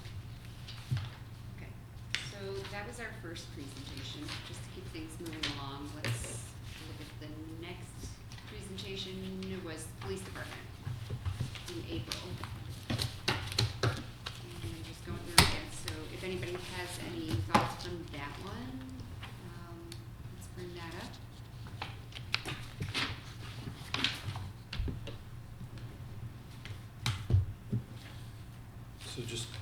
refresh my memory on the police department, we increased their staff by 3 positions, but did they actually get filled?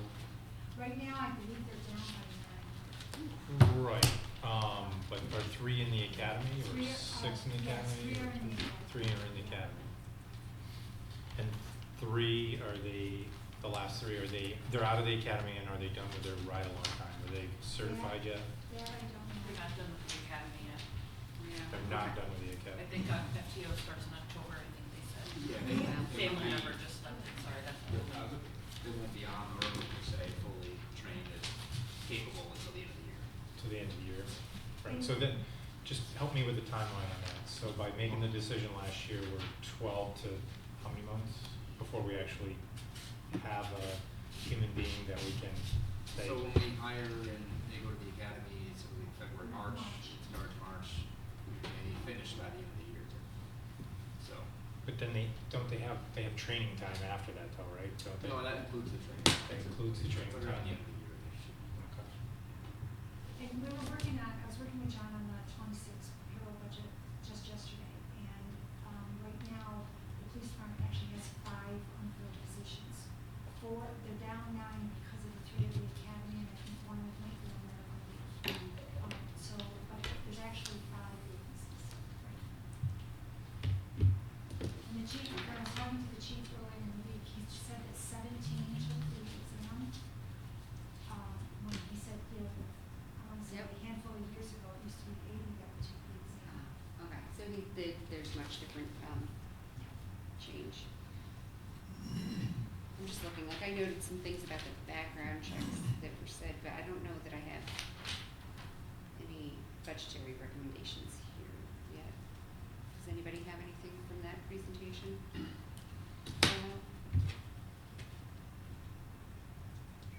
Well, I know that you can't trim something that you don't have, so if they don't have I personnel. know, that's where I'm looking I mean, and we increased the personnel line, yet they didn't actually get anywhere near that. yeah. So did we, out of the 5 vacancies, they're there because of retirement or they Oh, moved that on? That I can't tell you, I'm sorry, but I can ask the chief and find out, but I can ask HR. I mean, I understand nationwide we have Mhm. Just, Okay, they just had a retirement, so that's 1, so we're down to 4 to figure out, but, I mean, nationwide we have an issue with recruiting for police departments, law Yeah. enforcement in general. the chief and I are actually talking about methods to incentivize them to stay longer. you know what, that was one thing I noted, actually, which it didn't feel like it was a piece of this conversation, but I feel like, yeah, we're more on that end than the, yeah, looking for ways to, retain people through investment rather than budgetary cuts at this moment. Okay, then, yeah, go ahead. I'm just looking at, as of April, when we had this meeting, they were 8 months Mhm. into their year study of doing tandem officers. Oh, yeah, And yeah. that had a fuel savings and decreased injuries, and so I think we wanna recommend that continues if, That's a good it's now been call. a year. So, should find out if the chief thinks so, but it was looking at, as in April, that seems like a policy that should be continued. So continue savings.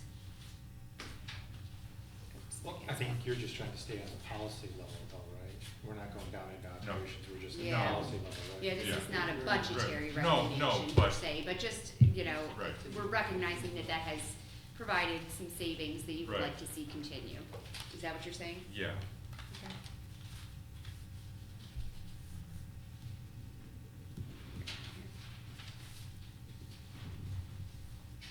Yes, you're right, I remember it's less fuel, injuries, et cetera, okay.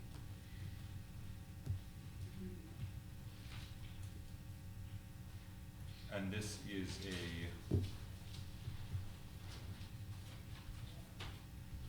I don't know how this would be done exactly, but continuing, like, shifting responsibilities from the police department to public works or other for public events, for Mhm. directing traffic and stuff. Yeah. Which the budgetary part of that would be that I think maybe we end up shifting some overtime to DPS. streets or public works or whoever. Their overtime is on the highest upward trend, Yeah. DPW. They were like $10,000 last year. Right, but we've had so many infrastructure problems. We've had so many infrastructure problems this year, Right. but I don't know. I'm sorry, I thought, Can you look at the overtime report? I think they had the largest Yeah. budget, they're the largest budget with the smallest amount of overtime. I thought that's pretty Yeah, good. they, between all of the funds, between general water, sewer, I think they were like 100,000 in overtime. 100,000, sorry. If I remember the numbers correctly. Right. So is that this year then? But you're right, you could That get a it's up In DPS 24, worker yeah. to do that Let me go back. more down. efficiently than a Okay, police cause officer. I can't Sorry. remember where I saw it, but I was pretty sure that their overtime was like way up this year. Right, but I think when, I don't speak for them, but what I thought he was getting at was that you could actually have a DPS worker Okay, doing traffic control for a substantial amount different than a police officer. Okay. But I don't know, union wise, Yeah, maybe you can make that happen. I don't think this is Okay. Traffic control for parades and that sort of thing? Right, I think that's what you were going at, right? I think what we heard at the time was that there had to be an officer on site, but that didn't mean that every single person Had to be. had to be an officer. I think that's what we heard.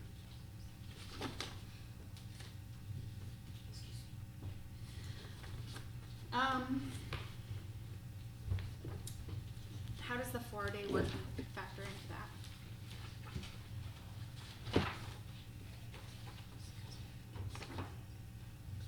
Or they were really expecting overtime?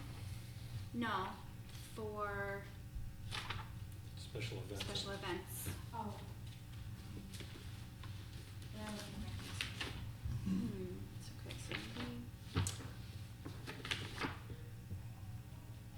Has Job Corps officially closed? Because I know that historically we've had Job Corps help us with directing traffic for events. I don't know if that's still possible. We haven't been able to have Job Corps assist with sidewalk installation since before COVID. really, I thought they did it last year. Did they have this last year a little bit? Yeah, because they I were think doing they it on Main started. Street, I think but. Memorial, they have done. So it's been a struggle to get, Yeah. I don't know why. Help with anything outside of. Sidewalks. Okay. All right. We also had, fire department presented in May. That was another one that we had. The next one, actually, does anybody have any? Items to bring up from that?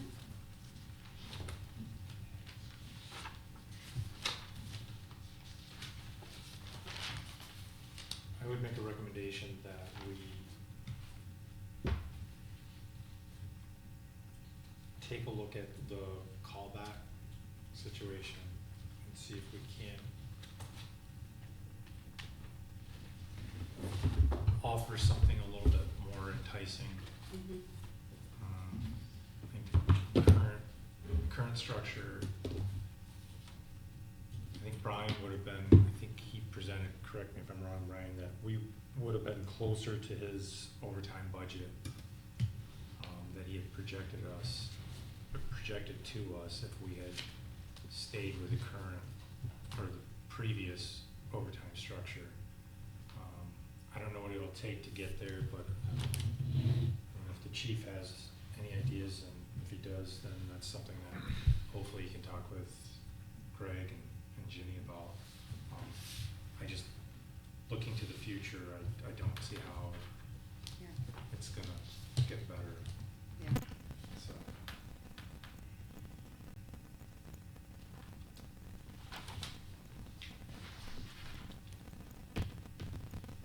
since that's probably the one area that was honed in on, right, on our meeting Yeah. was overtime, so I think all in all, Brian has the department running as about as efficient as possible. I think by the additional staff, he's reduced the crew overtime to almost nothing, if I remember correctly, and so I think that's, congratulations.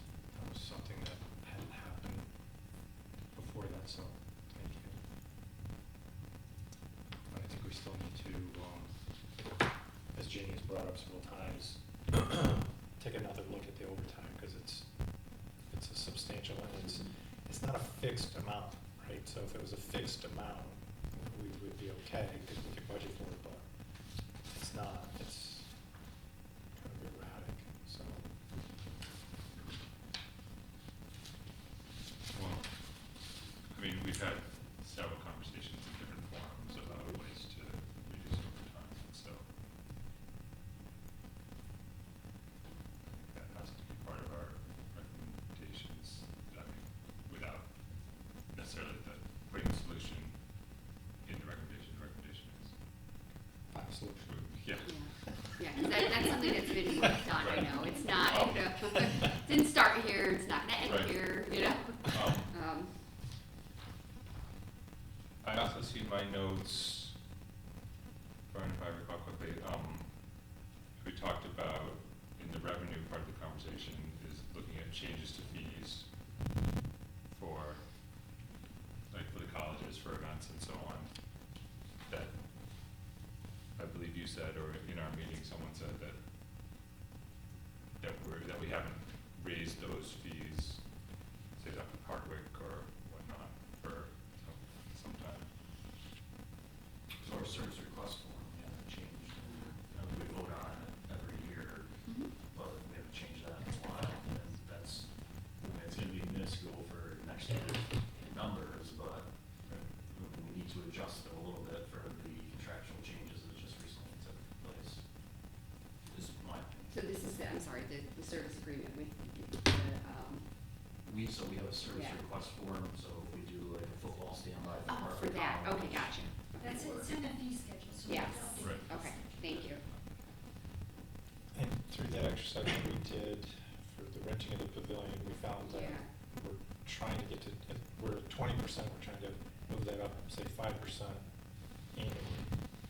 Is that In terms of what it actually costs. to compare to what it actually costs? Yeah. So I think we're collecting 20% of what it actually costs the city staff to go through that.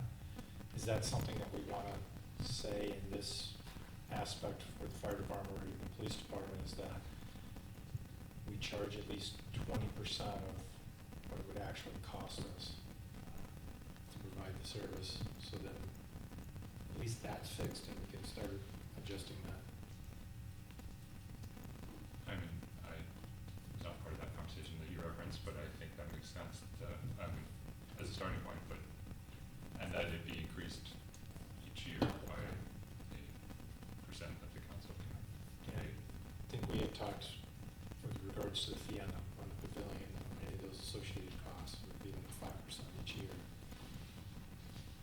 Which, as you would always be behind labor costs and other fixed costs, but at least you would start moving on. And it's to Jenny's point that, you know, she's said to us multiple times, we're trying to provide a service also. It's not a total profit service, it's a quasi. Right, and if I remember correctly, there were some issues with billing too for hospital or helicopter, like ambulance service for helicopters. Has that been resolved, or is that, so that seems important to,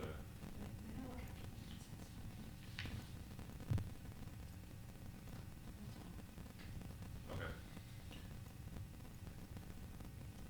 Right, but we did talk, I think, at our last special budget meeting as a council, because Jenny and I had talked prior to that meeting, is that, you're gonna see if we can't go out to bid to chase down that last bit of money, because it wasn't like 260.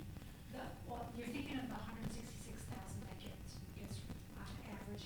That's right, 166 on average is left on the table from our building, EMS building, that's what you're getting at. Yeah, that's what we're averaging, right, 166, so. There's companies that specialize in tracking down those types of things, so. Obviously, it was private pay, I think is what you said, the majority of that was private pay, not actual insurance companies. Yeah, it's, the majority of it's private payment. So, we could get something. Or those that have insurance coverage, but they kept the insurance payment. Yeah, those definitely. Anything else? Gotta with- love an honest person. Anything else with fire? Otherwise, we can move on to the, Can I just say something? oh, yeah. go I just ahead. want to be open with the group. One of my biggest concerns is long-term planning for the fire department. And when we continuously go through this budget process every year, and our vision is only 1 to maybe 3 years out, that really handcuffs me in my ability to do some long-term planning. Our 4 major pieces of apparatus, I projected those out over 20 years. We should be replacing them at about every 10 years. Meaning, we should be buying another one, it should go into reserve, and then it should be lasting us about 20 years max. So just projecting that out over the 20 years, we need to put away about $450,000 a year just for those 4 major pieces of apparatus. We also have a station expansion, redesign, upgrade that's projected to be between $10 and $11 million. Like, I don't know until we start actually putting a real plan together how we're going to fund these things, because we can't continuously go down this road and like just wish that it happens, because we're not gonna get grants for this stuff, at least for the fire department, when we have a reserve that has money in it and with a strong general fund. Fire departments don't get funded or don't get grants because of that, because there's other agencies that are in the red or have very minuscule general funds that actually really need that. So I just want you guys to keep that in mind, because I'm here, I'm advocating for my department. I know I came to you guys during the budget committee, and it may seem outlandish to you, the proposal that I brought on or presented to you guys, but I don't know any other way to be able to pay for everything that the fire department needs without receiving some of the revenue back that we bring in. So I just wanted to throw that out there, because it's really frustrating for me as a department head, and handcuffs my ability to plan long-term, and that's really my job. That was 1.2, wasn't it, Brian? 2.6. 2.6. So, just to recap, it would be 2.6 that we would have to put over there for how many years? So if we just did it over 20 years, I could pay for all of the major apparatus, I could pay for the station expansion, we could graduate up to 12-person crews. Understanding, because I presented to you, we're in a situation where callback, people don't want to come back into work for emergency callback. Right. So we're gonna have to start staffing the station to eliminate that callback and that overtime, short of that major emergency. So I'm trying to project that out and understand that the volunteer departments around us are probably gonna fold one by one over the years, and we're gonna end up contracting with those towns to do that work. So we need the flexibility to be able to expand. First off, thank you for putting all that time and effort into it. But I'm old enough that I get to reflect back to when Greg Morrison went before the county board legislature and said, hey, we need to move towards a countywide EMS, and I think that was 25 or 30 years ago, so it's gotta be somewhere in that ballpark. Hopefully we don't get to that point, but I hear you.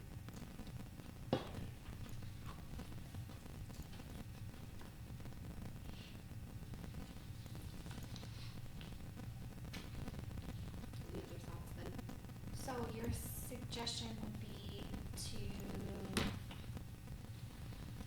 silo, for lack of a better word, the revenue from the fire department in order to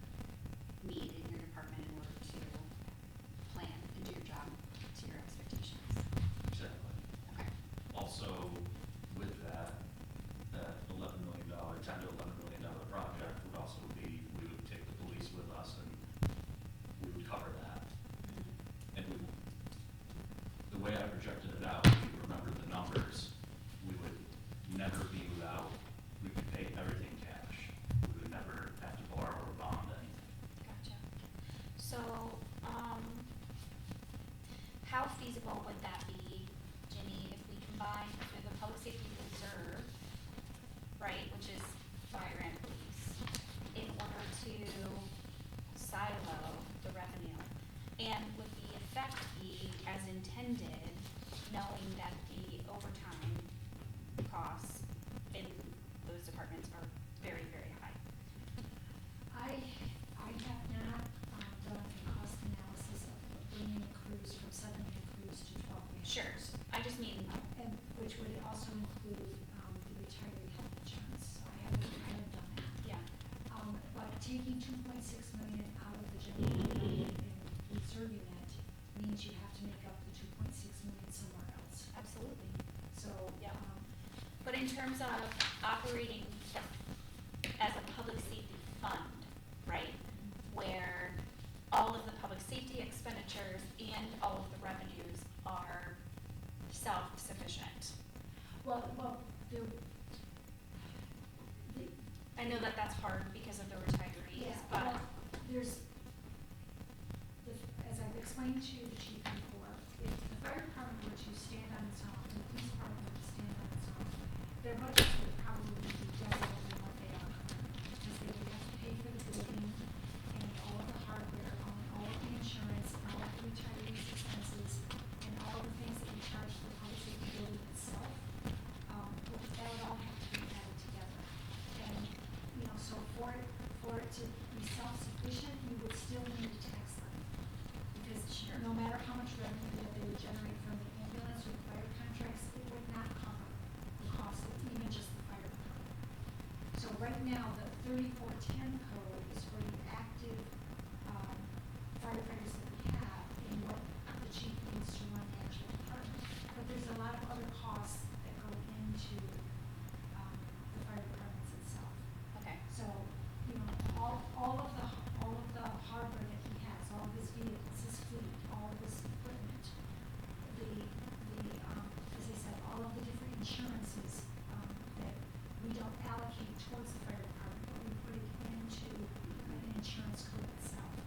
All of the retirees' health insurance, we probably have a full crew, if not more, on retiree fire insurance, as fire retirees, just like in the police department. We're insuring 2 different groups, and, which is what we agreed to, and that's what we do. So what I'm saying to you is that if I were to put all of those expenses together, you would see that it couldn't be self-supporting without tax levy. Right, 'cause he's asking for 2.6 that generates, plus he needs 400,000, so he's just creating a savings account. If I understand it correctly, so instead of borrowing money, creating a savings account for what he's identified. right. We have the savings accounts, public safety reserve. Right, so we But could this is still without- take his suggestion and put, we could start allocating more money towards that, or specific for those items. Right. The council. Right, yeah. So that long-term planning we need to keep thinking about. Right, so that would be our recommendation, is that we need to continue annually. And I'm hopeful that this committee will be active next year also, but this isn't a one and done. I agree. Yeah. I actually think it would be beneficial for us to continue to meet, even though we meet as a council, and I know that meetings get tighter on this time of year. Having had, this many meetings, and now we're this is the application phase, right, of the information, so to pull back at that time, of course, we can bring that to the council meetings, but, like you said, it doesn't stop, we budget all the time, all year, Yeah. so. And I think that's why, at the beginning, that was the process that we agreed on, to do these presentations, have today's like our review and wrap up, so that then we can dive in, invest our time in that, budget process that we know is gonna be happening at the same time.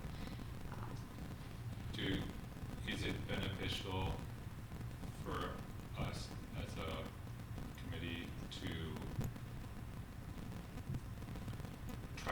issues that come up during the whole council budget process? I haven't been through the budget process Sorry. cycle again, so is that what you're saying, that not setting our agenda in advance, but saying to the rest of council, you know, when there's, instead of referring something to finance, Right. FBHR?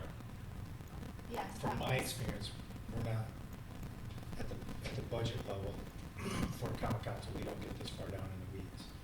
And I think it's been enlightening to be this far down in the weeds, so that we can perhaps see some efficiencies. I wanna make sure we have some time to go through the other departments that we had too, okay? Okay, just one other thing for fire, that I saw that both the fire department and police department talked about budget request for a, social worker position as part of the ambulance group. Love it. I think our community would really benefit from that. I would put my name behind that as a recommendation for budget. Is that something we can partner with the county on, since DSS is right there? I know That's a good question. they meet those challenges of trying to recruit. That's the largest department, if I remember correctly, in the county, and they struggle with staffing. I don't think Yes. they ever They get the are. full staffing. I've been paying attention to their meetings and they are struggling. Right. And it's not getting easier, unfortunately. So if we were to try and do that on our own, I think we would be hard pressed. So maybe contract, Rather see yeah. if we partner with them. Yeah, do some We could shared also- services. We had also talked about having, like, at community wellness, the chief came and talked about a comprehensive wellness program for fire department specifically, public safety specifically, but we talked about the benefit of that to the staff as well. So, like, right now, we have, it's not telehealth, but it's like an on-call, Mhm. right, therapy provider, is that a thing, right? EAP, right? Is it an EAP, or, because I thought it was someone locally, or is I it think not that is part of the anymore? EAP though. Okay, so, yeah, we had talked about having someone who is like a member of the city staff who would be able to fill that role both internally and externally at our community wellness meeting. Right, but if I remember correctly, what Mike was bringing up, Brian, step in, please. I think it was about, he's identified EMS calls that may potentially be a double or a triple call at the time that it's banged in, that we might have eliminated that double or triple call because we have a mental health person that could go out there to do that.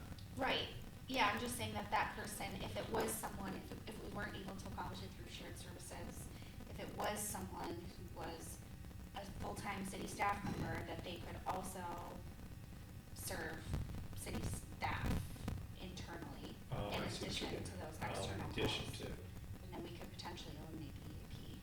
Mm. I think there's other benefits through the EAP too though, other than just, but, yeah, that's something to think about. I wrote down the social worker idea, the idea for shared services, so that's something to bring up for exploration. The other ones I wanna make sure that we have a chance to touch base on are the, June, we had Department of Public Works. And I don't know if we have any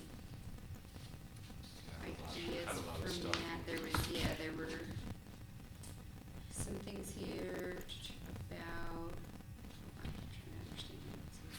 So one of the things that I'm wondering about with DPW is that we have a city engineer, and that person used to do engineering studies.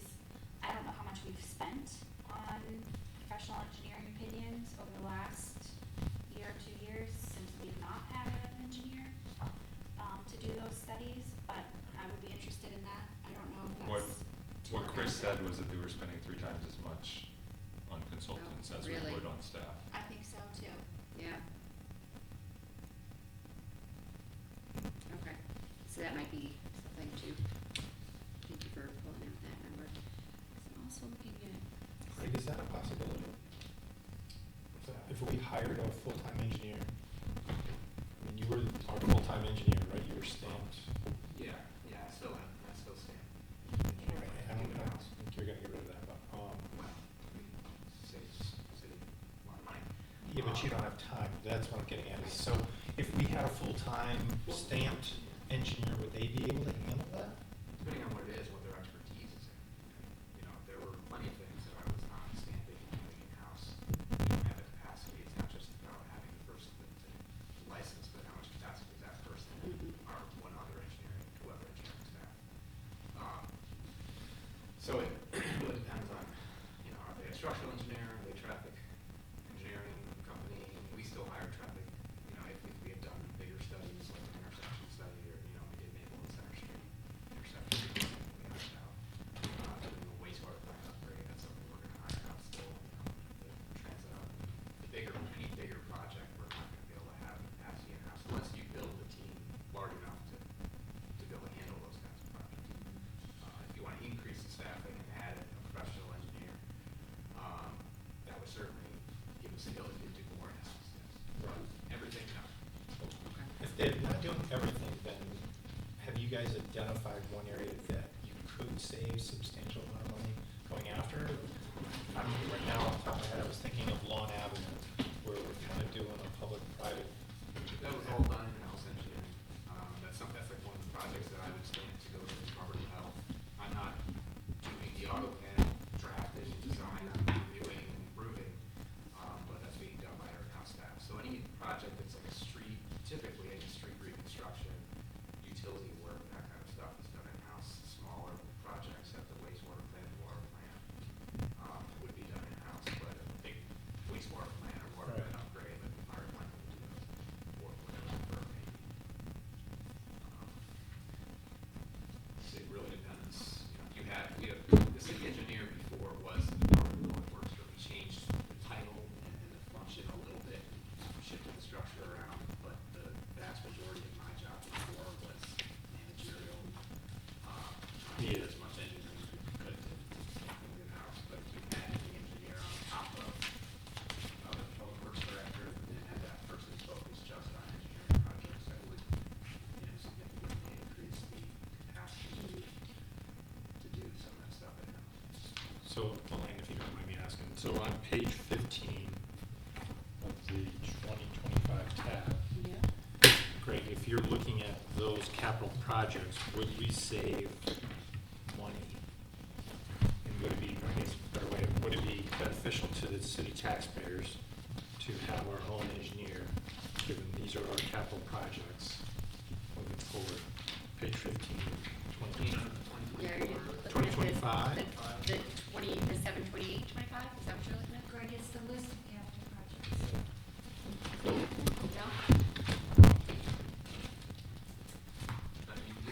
Right, so these are things that we've done, that I don't quite On understand. the right page. Right, the bold ones are the ones that are done, and the other ones are not done, if I'm understanding this correctly. Bold is finished. Okay, oh, okay, yes, the 2024, yeah.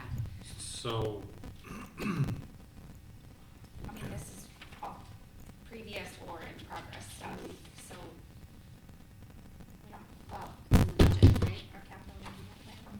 right, so I'm just trying to understand if it would be beneficial, long-term, to hire another engineer. We'll be able to do more work, to the extent that we have funding for the capital project, Mhm. Construction of it. streets and sidewalks. Are there things, depending on the expertise of the engineers you hire, are there things that we've hired out, that we would bring in-house? Sure, smaller things. But not, the wastewater treatment plant upgrade, one No, I person won't do that, wastewater treatment plant. It would really allow us to do more, but I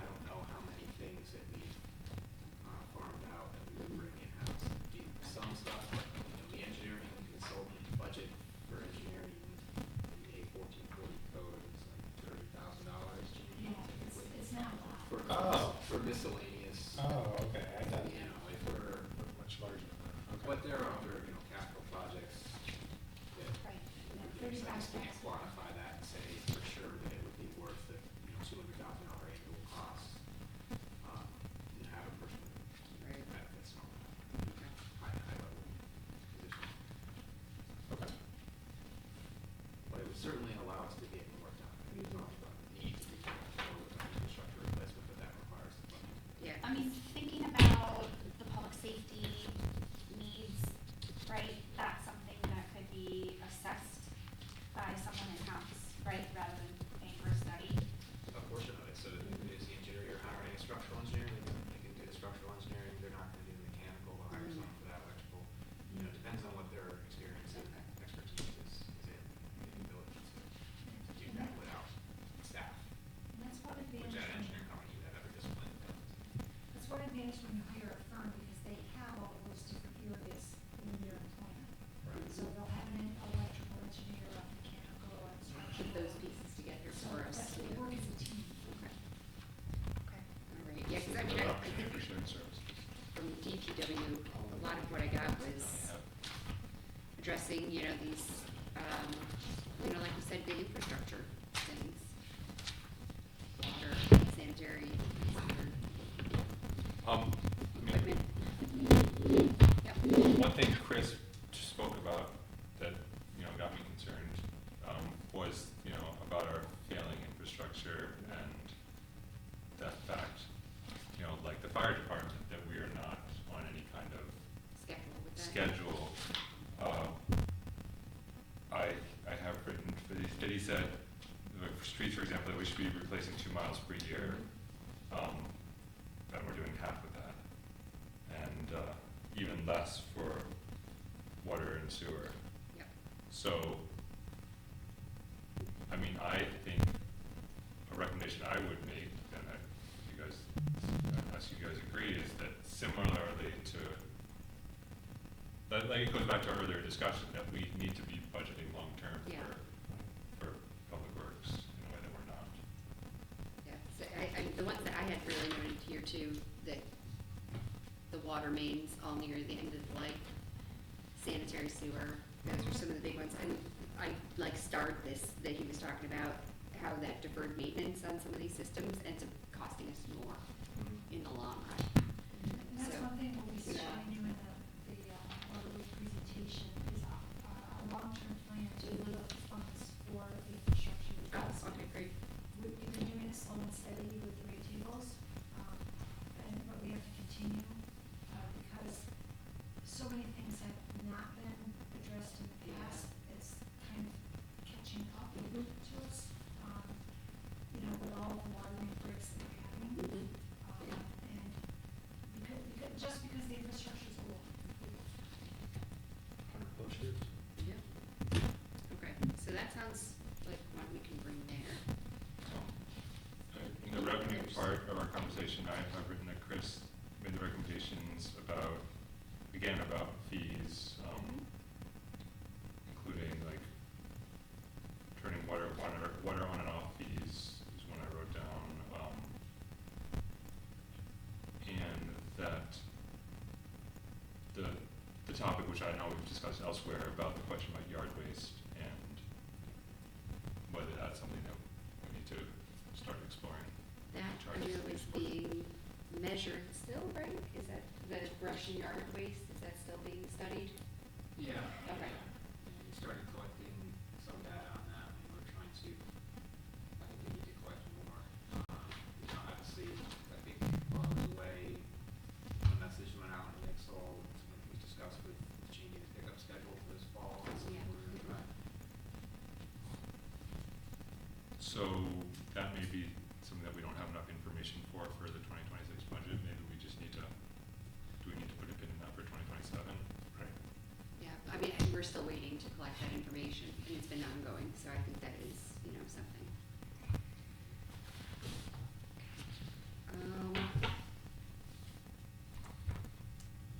Anything else we wanna talk about with DPW, cause I think there's Again, the more. overtime issue.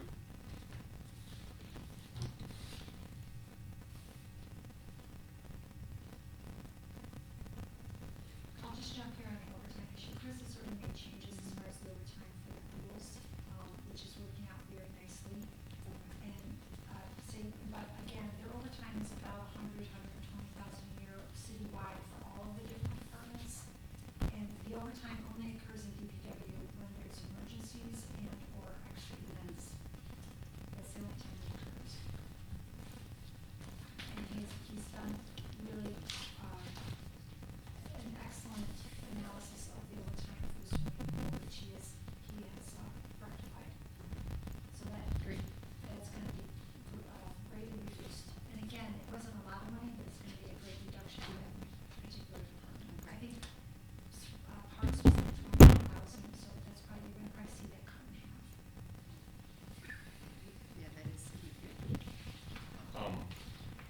we also had discussion, which it's not a budget recommendation exactly, but of figuring out things that volunteers could do, so we're not paying somebody overtime to come in and raise a flag. Right. And that's one thing I know that, has come up, you know, in community wellness and some other, you know, discussions as well about volunteer database, so that's an interest. But I know the creation of that is, you know, another piece, so. Maybe, I mean, I think there's a net savings, if maybe we need to put some money into that, That so could be that like- it can then reduce overtime. Yeah, that's exactly what I was thinking. It might be something worth investing in to create that, because that's what I'm hearing from our clerk, is that it's the creation of it, right? It's not so much the maintenance of the system, it's the creating, the development of it. Yes, thank you. So that's actually on my ideas too, Mike. Greg, So- correct me if I'm wrong, please, but concerning the flags are lit. And if the flag does not have to be lowered at night, is that correct? Yeah, but, half staff, which is like, there are certain designated half staff days, and then there are also regular ones that once per month that are announced, that those are on a holiday, or maybe on a weekend, but that's kind of those. Because I know that Chris is trying to coordinate it with the 24-hour departments to do it, so the DPW staff doesn't have to be called in, but another option, if it's possible, is to have them all lit, and then the only time we have to worry about it is when it's half staff. Is that Well, what you're saying? the only raising and lowering of flags is during overtime now, or the half staff issue. Just the half staff issue. Which come in mostly fall at the ends. So those could potentially go away, but that's, we have to figure out if that's something we're using. I know it's gonna be, just wanna keep this on track, the OPT presentation that we had in July, and I know we already touched base on some feedback from this, so, as far as buses, was there anything else we wanted to discuss along with that? No, okay, and then I know that the idea of touching base about Bayer working up, so do we wanna touch base on that too? Yeah, I mean, if I could. Yeah, please. I think it's a topic that we have to, you know, dive into, so. So I would just reiterate my questions that I posed to the commission that they weren't able to answer at the time. And so I do plan to follow up with them to make sure that that's looked into, but my understanding is that every time we take money from the FAA, we commit to operating the airport for another certain number of years, 20 years. So the last time we took money from the FAA, except for this last time, because I don't think that we've actually, it's a reimbursement, so I don't think that we've actually, I know that we've incurred costs toward the grant, but I don't think the FAA has actually refunded us yet for this most recent. The one that just started? Yeah. Yeah, no, No. that hasn't. So our most recent receipt of funds from the FAA is this year, so we have to maintain it for 20 years from today. Or pay the money back. Or pay the Yeah. money back, which we can't do. Sounds like the number would be. 20 some odd $million. Yeah, Oh, so 25. what is the minimum standard for, this is what I'm trying to understand, what's the minimum standard for operation to maintain compliance with that stipulation? I'm not an expert on that, that's Sure. what the airport commission is for. Sure. And that's what our Yeah. airport consultant is for. Uh-huh. The only part that I know is, the grant administration itself and the criteria that, it That it requires. Right. And to meet the criteria within the grants. Okay. Historically, I was talking to the plan, I think it was 1960s when the airport was. 65, oh, okay, thank you. And the FAA. 50 years of the airport, no,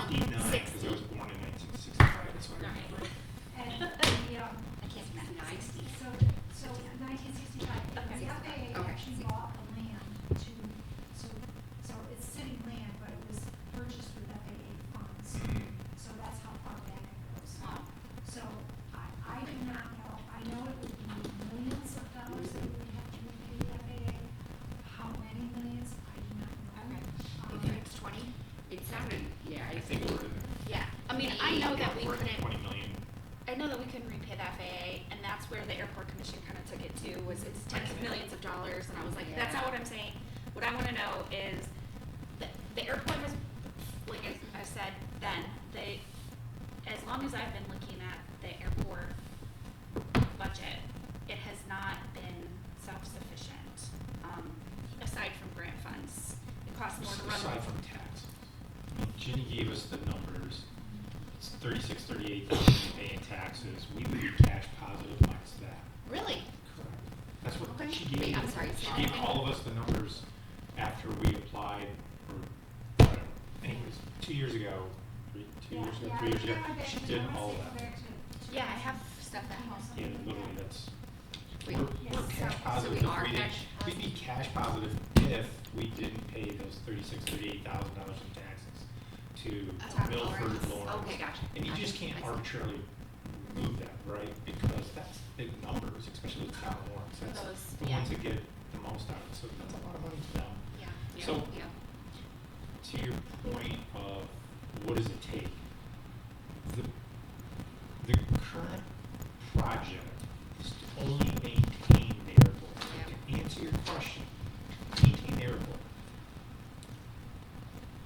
Previous engineering firm that represented us put that project on the back burner and kept saying, we'll get to it, we'll get to it, we'll get to it. Because it was And- 2015 that it and was he really- identified, right? He was really good Yeah, right. at doing that. I'm not saying that the young lady behind you is nodding her head appropriately because that's what they were really good at. So when it finally got brought up under new engineering that this is critical, now we're critical, we need to move forward on it. It has nothing to do with expansion. It's literally I understand that. open, keep the airport open.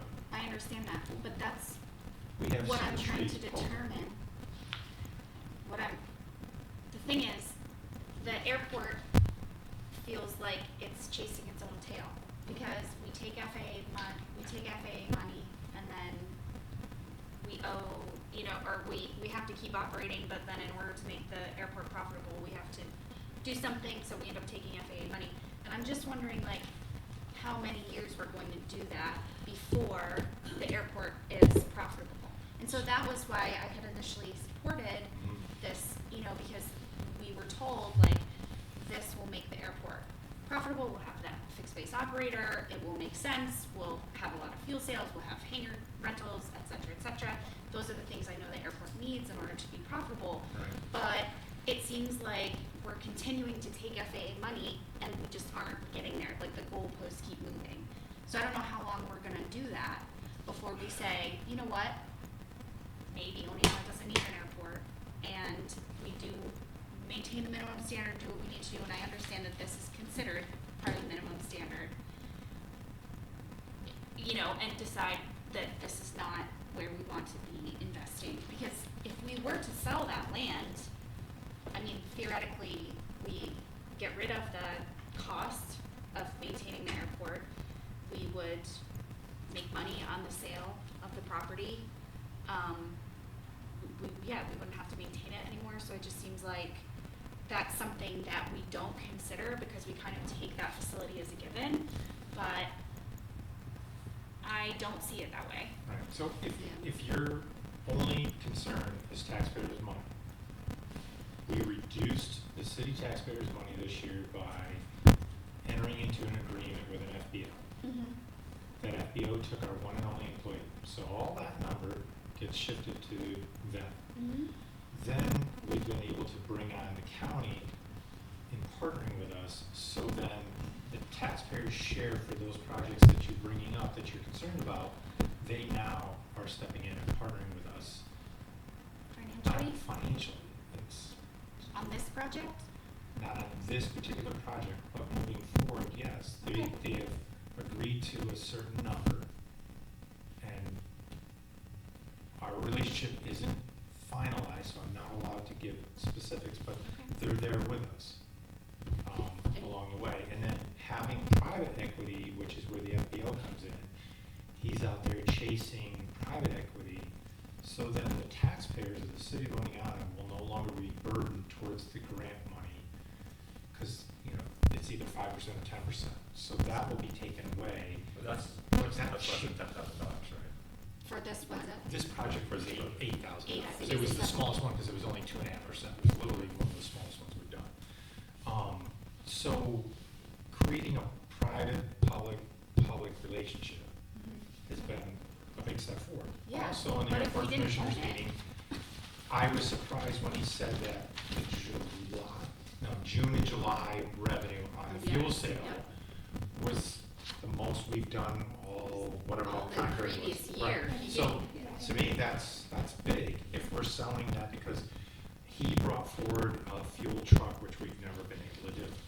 So that's where the private equity comes in, where he brought a fuel truck in, and now we're able to sell more to corporate jets. So the fact that he's doing 2 months against 6 full- I months, or think it was whatever, like a full a year year, whatever it sales. was, Yeah, he sold more, aviation and jet fuel in 2 months than we did in jet fuel for the entire year of '24. right, You so. just did that in 2 months, and the reason being, he explained it to me, is that when the planes come in, the way they used to have to do it, they would have to cozy up to where our fuel pumps were. And the pilot had to put the, No, they don't have to do it, but they have to they had to literally take a multi-million-gallon aircraft, bring it close enough to the fuel pump, the gas station, bring the hose out, so that one of our people there would fill up their aircraft, and they were like, yeah, no, that they would, They don't like yes, they doing would it, so. actually fly down to Sydney or somewhere else to Oh, get wow. fuel, because they had the fuel truck, and they did not want to risk damaging the aircraft by trying to cozy it up to where they Right. got. So if he holds true to doing what he's doing right now, that 38,000, we will be cash positive. Okay. And so that's, Yeah, and I'd like to see it. Yeah, I think Oh. part of the other thing that I picked up from that 3-hour meeting last week, which was very informative, but as far as consequences, one of the things that they brought up, separate from the financial consequences, if not, keeping up on, the obligations, which I did find, I'll point this out later, but, he was talking about these NOTAM postings that they do, the notice to airmen, and so basically we are building up more of these NOTAM notices, and they are based on things like obstacles, things like that, and it over time reduces, the type of landings and that can happen at the airport. So for instance, it might reduce nighttime landings, or, airplanes of a certain size, like if obstructions are not cleared, they may reduce the length of the runway, different things like that were my impressions. So those are some of the, consequences, that could come, Right. from not fulfilling. Right, So- and I'll reiterate, that doesn't sound so bad to me. Yeah, but going back to, I've been reading up on the FAA assurances that airport sponsors are responsible for. And this is we got this lovely Albert S. Nader Regional Airport. It was I a remember. book we got, okay? It's in the back of this.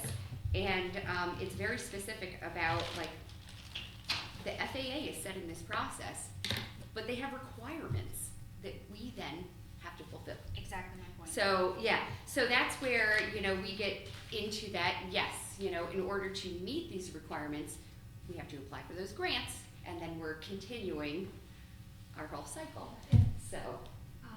if you want me to share my viewpoint on this, Yeah, please. or I'll stay quiet, it's up to you guys. go for it. Yeah. But I will tell you that in all of our bond rating information that I have to provide to our different investors, they look at the airport, ID-8, the trains, and, our public transit. Because what they're doing is they're looking to see what type of investment is possible in our area. And the fact that New York State was willing to invest $10 million in a new transit hub speaks volumes. And that the FAA is willing to invest funds into the airport speaks volumes to the investors, because they see potential.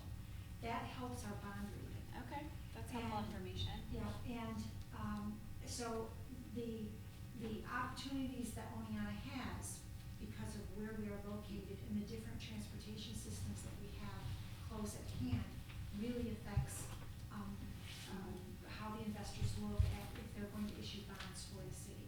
And it also, which then again affects our bond, interest rate that we receive. And, as I was saying to someone else the other day, just like we have a DPW department, a fire department, a police department, a Parks and Recs department, we have an airport.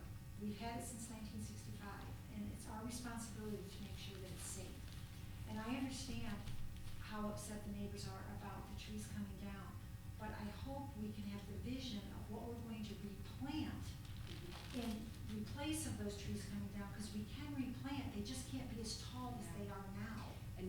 potentially be an investment that the city could make, right? Like, I remember you made a comment about being good neighbors, you know? And so maybe that's an area that the city could invest in, is looking at what would be that plan for replanting, you know, in safe ways, you know, that would be acceptable to the FAA. Yeah, so. Right, but I'm sorry, so along those lines, it would be the FAA that would be making that investment, not the city Okay, tax. I'm not the city's happier with tax. that then. But you're absolutely right. It's gotta be a I'm tree very that happy doesn't if they wanna grow pick as up that tall. tab. Yeah, so I just think there's a lot more conversation to have, Yeah. for the potential of where this is going. And they made a very excellent point at the meeting the other night, that if the runway is extended, which would allow for much bigger planes to land, it would reduce the amount of trees that would have to be eliminated, because the airplane has more room to actually hit the ground. See, I missed that point, but that is, Yes. but, and you Well- know what, I think what's happening a lot though is, And Mike, correct me if I'm sorry. Yeah. Correct me if I'm wrong, I see, that's how I understood it. Well, it's, The 34-1 kicks out, so correct. well, what it's you not exactly accurate because said. it moves the location where the trees would have to be cut because but you'd also extending the runway Yeah. into the place, The- where into trees these are growing. property owners' yards. You, I you would be also- moving it from one to the next potentially, but the 34-1 glide scope does Right. kick down. Right. So mathematically, it does move it down. And I just wanna Oh. make sure that we're avoiding any confusion, that what is currently happening is, you know, Maintenance. one project, it's an airway, you know, obstruction project, which is separate from any future projects to extend the airway, cause I know there's been a lot of confusion in the community about that, Correct. so. Yeah, so- this is a 2015, I think. Yeah, project. I actually just saw the letter, I have it handy, it was 2015. You know, and I know there's gonna be, you know, a pending environmental study, cause I know that we're very concerned about that as well. But to talk about the delay, so if it did start in 2015, I don't think it was brought It up was, and yeah. actually moving forward until 2019. Yeah, Okay. 2019 was the Oh, start. but And then- I think something But happened, and I the think some environmental surveys study went was- in one 2020, environmental 2020 study was was- environmental. Yeah. Yeah. So I have a lot of opinions about the airport that are not budget related, so I'm not gonna talk about them now, but one thing I do wanna mention is a concern that one of the airport commission members talked about them being way behind on billing, and that's just another case of the problem that we've seen elsewhere in the city that I think we should make sure Yeah, when we don't have enough. goes into our budget recommendations, that to make sure that we're actually collecting the money that we're supposed to be collecting. I have staff caught up on that, Oh, on the airport. on Okay, the airport. all right, Oh, They're all caught up, okay. wow, so since last week, yeah. Yeah, from last week to now? Yeah, and the only reason we got behind is because I had staff change, and it Okay. just took time to train. Oh, the way he explained it sounded like they were, Okay. And this, I don't remember if this was handed out at the airport meeting or to us at council, but it was the 2015 letter, you know, regarding, from the FAA regarding the necessity of this project. And then it also has a memorandum attached that goes into the detail about, what actions are necessary to be taken by the airport sponsor and what the guidelines are. So there's more information in there, that can, you know, help us understand, you know, the background of that. so it is my sense at this meeting that we do not have a recommendation from us to the rest of council about the airport, but that council may need to have Well, it's Well, long-range is- planning, right? What? Yeah. It's long-range planning, and I It's think not. there's some, you know, there have been some changes that may need to play out before we have a long-range strategy, but we would be at least 20 years out from any decision right, making, so but what are we knowing. talking about for the 2026 budget? Right, well, To continue the Continue. relationship with the Yeah. county and private equity. yeah, the fixed base So that there's operating. no, It takes, If the it takes FBO more financial burden off the city taxpayers by continuing those relationships. And if the FBO operator is successful at what I think he's going to be successful at, is raising the private funds for the local match of the grants, it's going to greatly behoove the Oneonta taxpayer. Oh, absolutely. Okay, Along with a partnership with the county. okay. So there is, so this, in summary, there is no 2026 budget Recommendation. implications. Well, I mean, the recommendation, it sounds like, is to continue with the current, you know, Strategy. strategy to see how that's going to play out, right? For That's the what it sounds like to me. 2026 budget, we're looking at raising the hangar rents. Oh, that's right, that did So, come up, thank so you. that, it might not be a lot of money, but just so you know that we're looking at doing that. That's right. Because Oh, those rents have not been raised in a very, very long I time. remember them mentioning that. And then we will also be getting a commission on all of the fuel sales, so I've gotta collect data on that before I can do an estimate for what we'll have for the 26 fuel sales. Yeah, and thanks for bringing up the hangar rents, because I remember they said that's just been, they've raised other rates, right, but that one hadn't been raised, so, it was kind of out of line. Fuel rates have been moved up upward. Yeah, I think that's what he said, that it had been raised, so it was the, rents. We're not, we're no longer comparable with other, local entities. Before, I know we're winding down, Yeah. I wanted to ask about Parks and Recreation, because that was another Mhm. department that we didn't meet with. And I know you and I had some discussions about staffing. Yeah. Do we So, wanna, I do we mean- wanna even get into that now, or save that for another?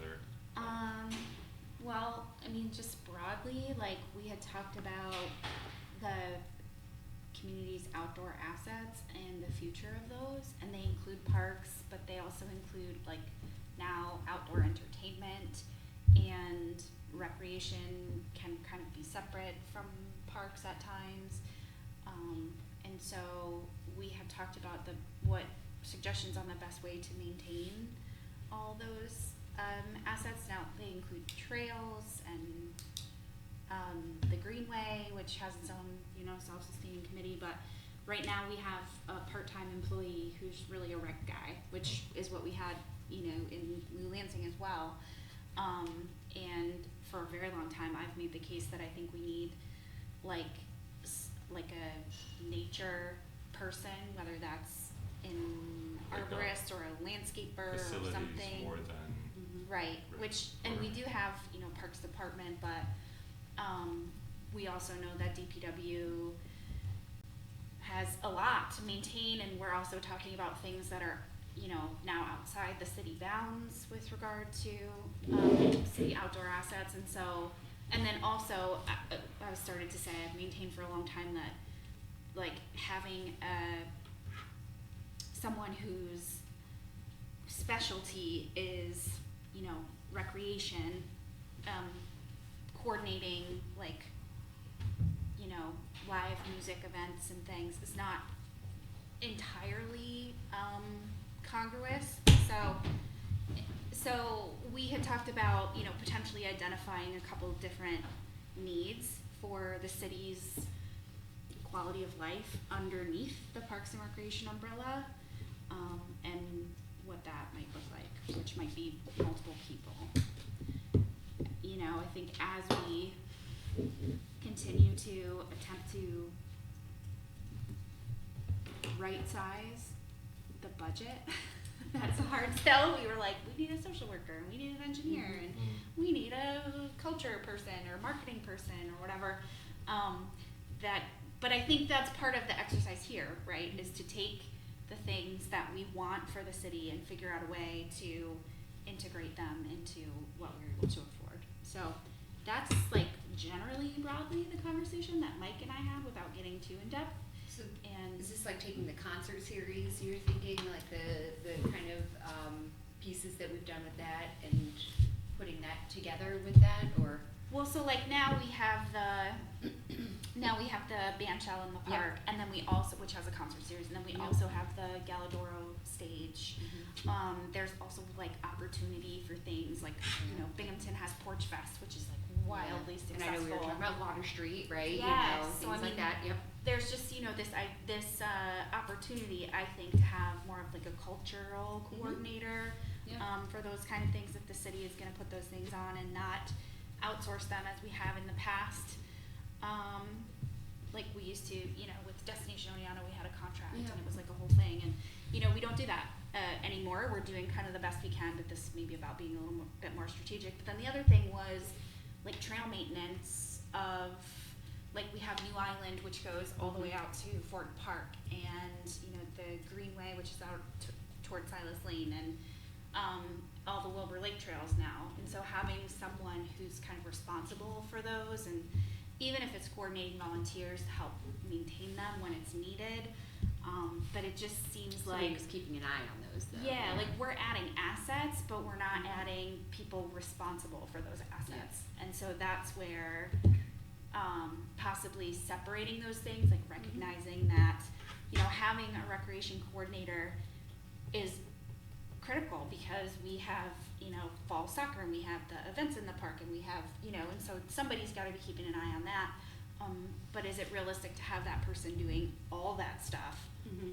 with, first of all, very specific expertise, but then also on a part-time schedule and salary? The other thing I'm thinking about, like when you talk about the cultural piece, and I'm thinking, you know, the concerts, and I mean, obviously it's more than just that, but I think some of the feedback that we've gotten, even last year's, and now this year, with the, you know, some of the feedback has really been that it would be easier for that planning to happen if it was something that we were, you know, had included in the budget from the start, something that was planned, you know, not like, oop, it's March and now we know we need to do something, but something where it could be more, you know, Right. coordinated throughout the year, you know, Right. because I know that when you get into the spring and then you're trying to book people for the summer, you know, it gets more difficult. Right. So would it increase the quality of the entertainment that we're bringing? Absolutely. You know, because, you know, if we got started earlier on, we could get higher billings, right? You know, Totally. things like that.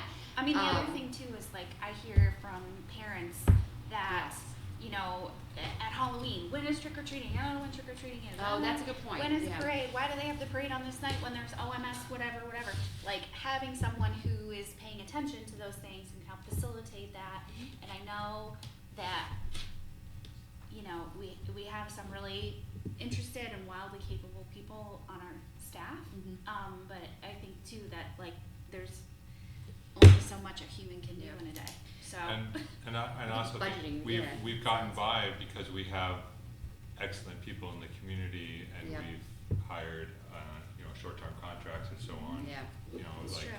you know, Foothills and, I mean, yeah. and, you know, I mean, for years we had a volunteer parade coordinator who, you know, he retired and Yep. so, and there was nobody to organize the parade. Right. You know, so. Everyone went, are so we having a Memorial we've- Day parade?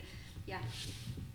Like, it feels like, to me, that that kind of programming, recreation opportunities, along with the parallel marketing that we've also contracted out, are, like, that's a way to bring Yeah. people into downtown and stuff. Yeah. And so Right.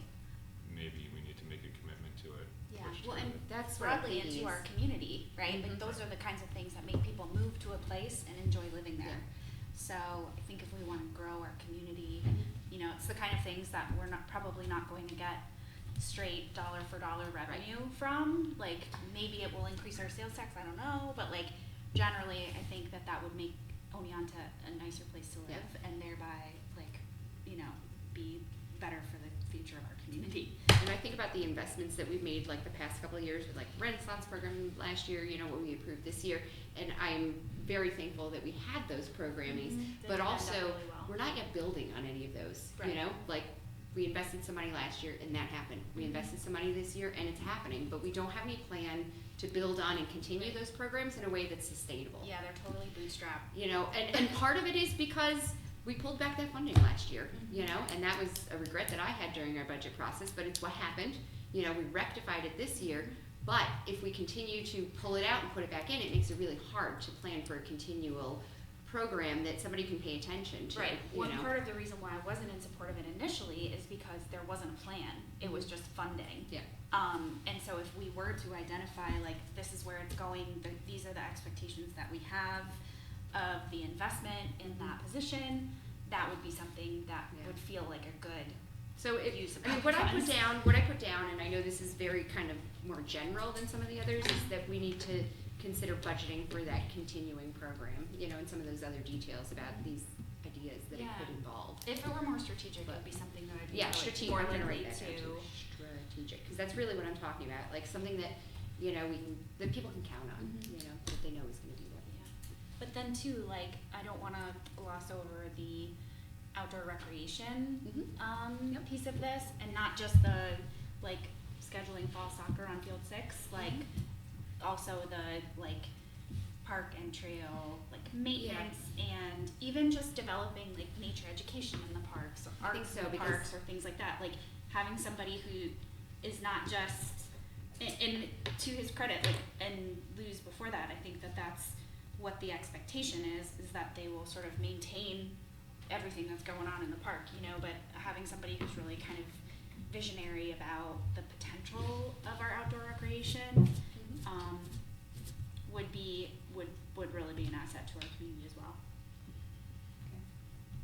So, that's like 5 people we've hired here at the I budget know. committee. Let's see I if think- any of them make it through the I budget know. process. I think this goes back to like a thought that I had come across in my notes, you know, again, and it keeps bubbling up in these things is, you know, we have to be really strategic about if we're making cuts, because it's really these investments that in the long run, you know, like with infrastructure, right? If we don't make that investment up front, we're gonna pay for it in the long run, you know? So where are those investments that are gonna be the most strategic? I think that's what we can help the council focus on is, you know, making those investments, you know, the budgetary investments, you know, the most worth our while for the city and the taxpayers and everybody. You know, to maintain those services at a level that, you know, that people will be satisfied with. It's my kid's bedtime, I forgot. Yeah, I know, it's Sorry, very buddy. late. I don't think anything. Well, but Are we all set? This has been lovely. we've Alright, now thanks. finished our mission, All right. right? For So- today. For the year. But, one final recommendation, Okay. can we recommend that this committee, whether or not we're the ones on it, should start meeting again in January, if not before then? Yeah, I support that. I think when I had mentioned that to Mark, he did not wanna be prescriptive Oh, of the because- new yeah. mayor. But Okay. I Well- think generally committees. The mayor doesn't have to be, but the council can be. That's true. Right, I mean, it could become a standing committee. Mm-hmm. All right. And it should, in my opinion. Okay, then, Okay. I think we're set. Meeting is adjourned.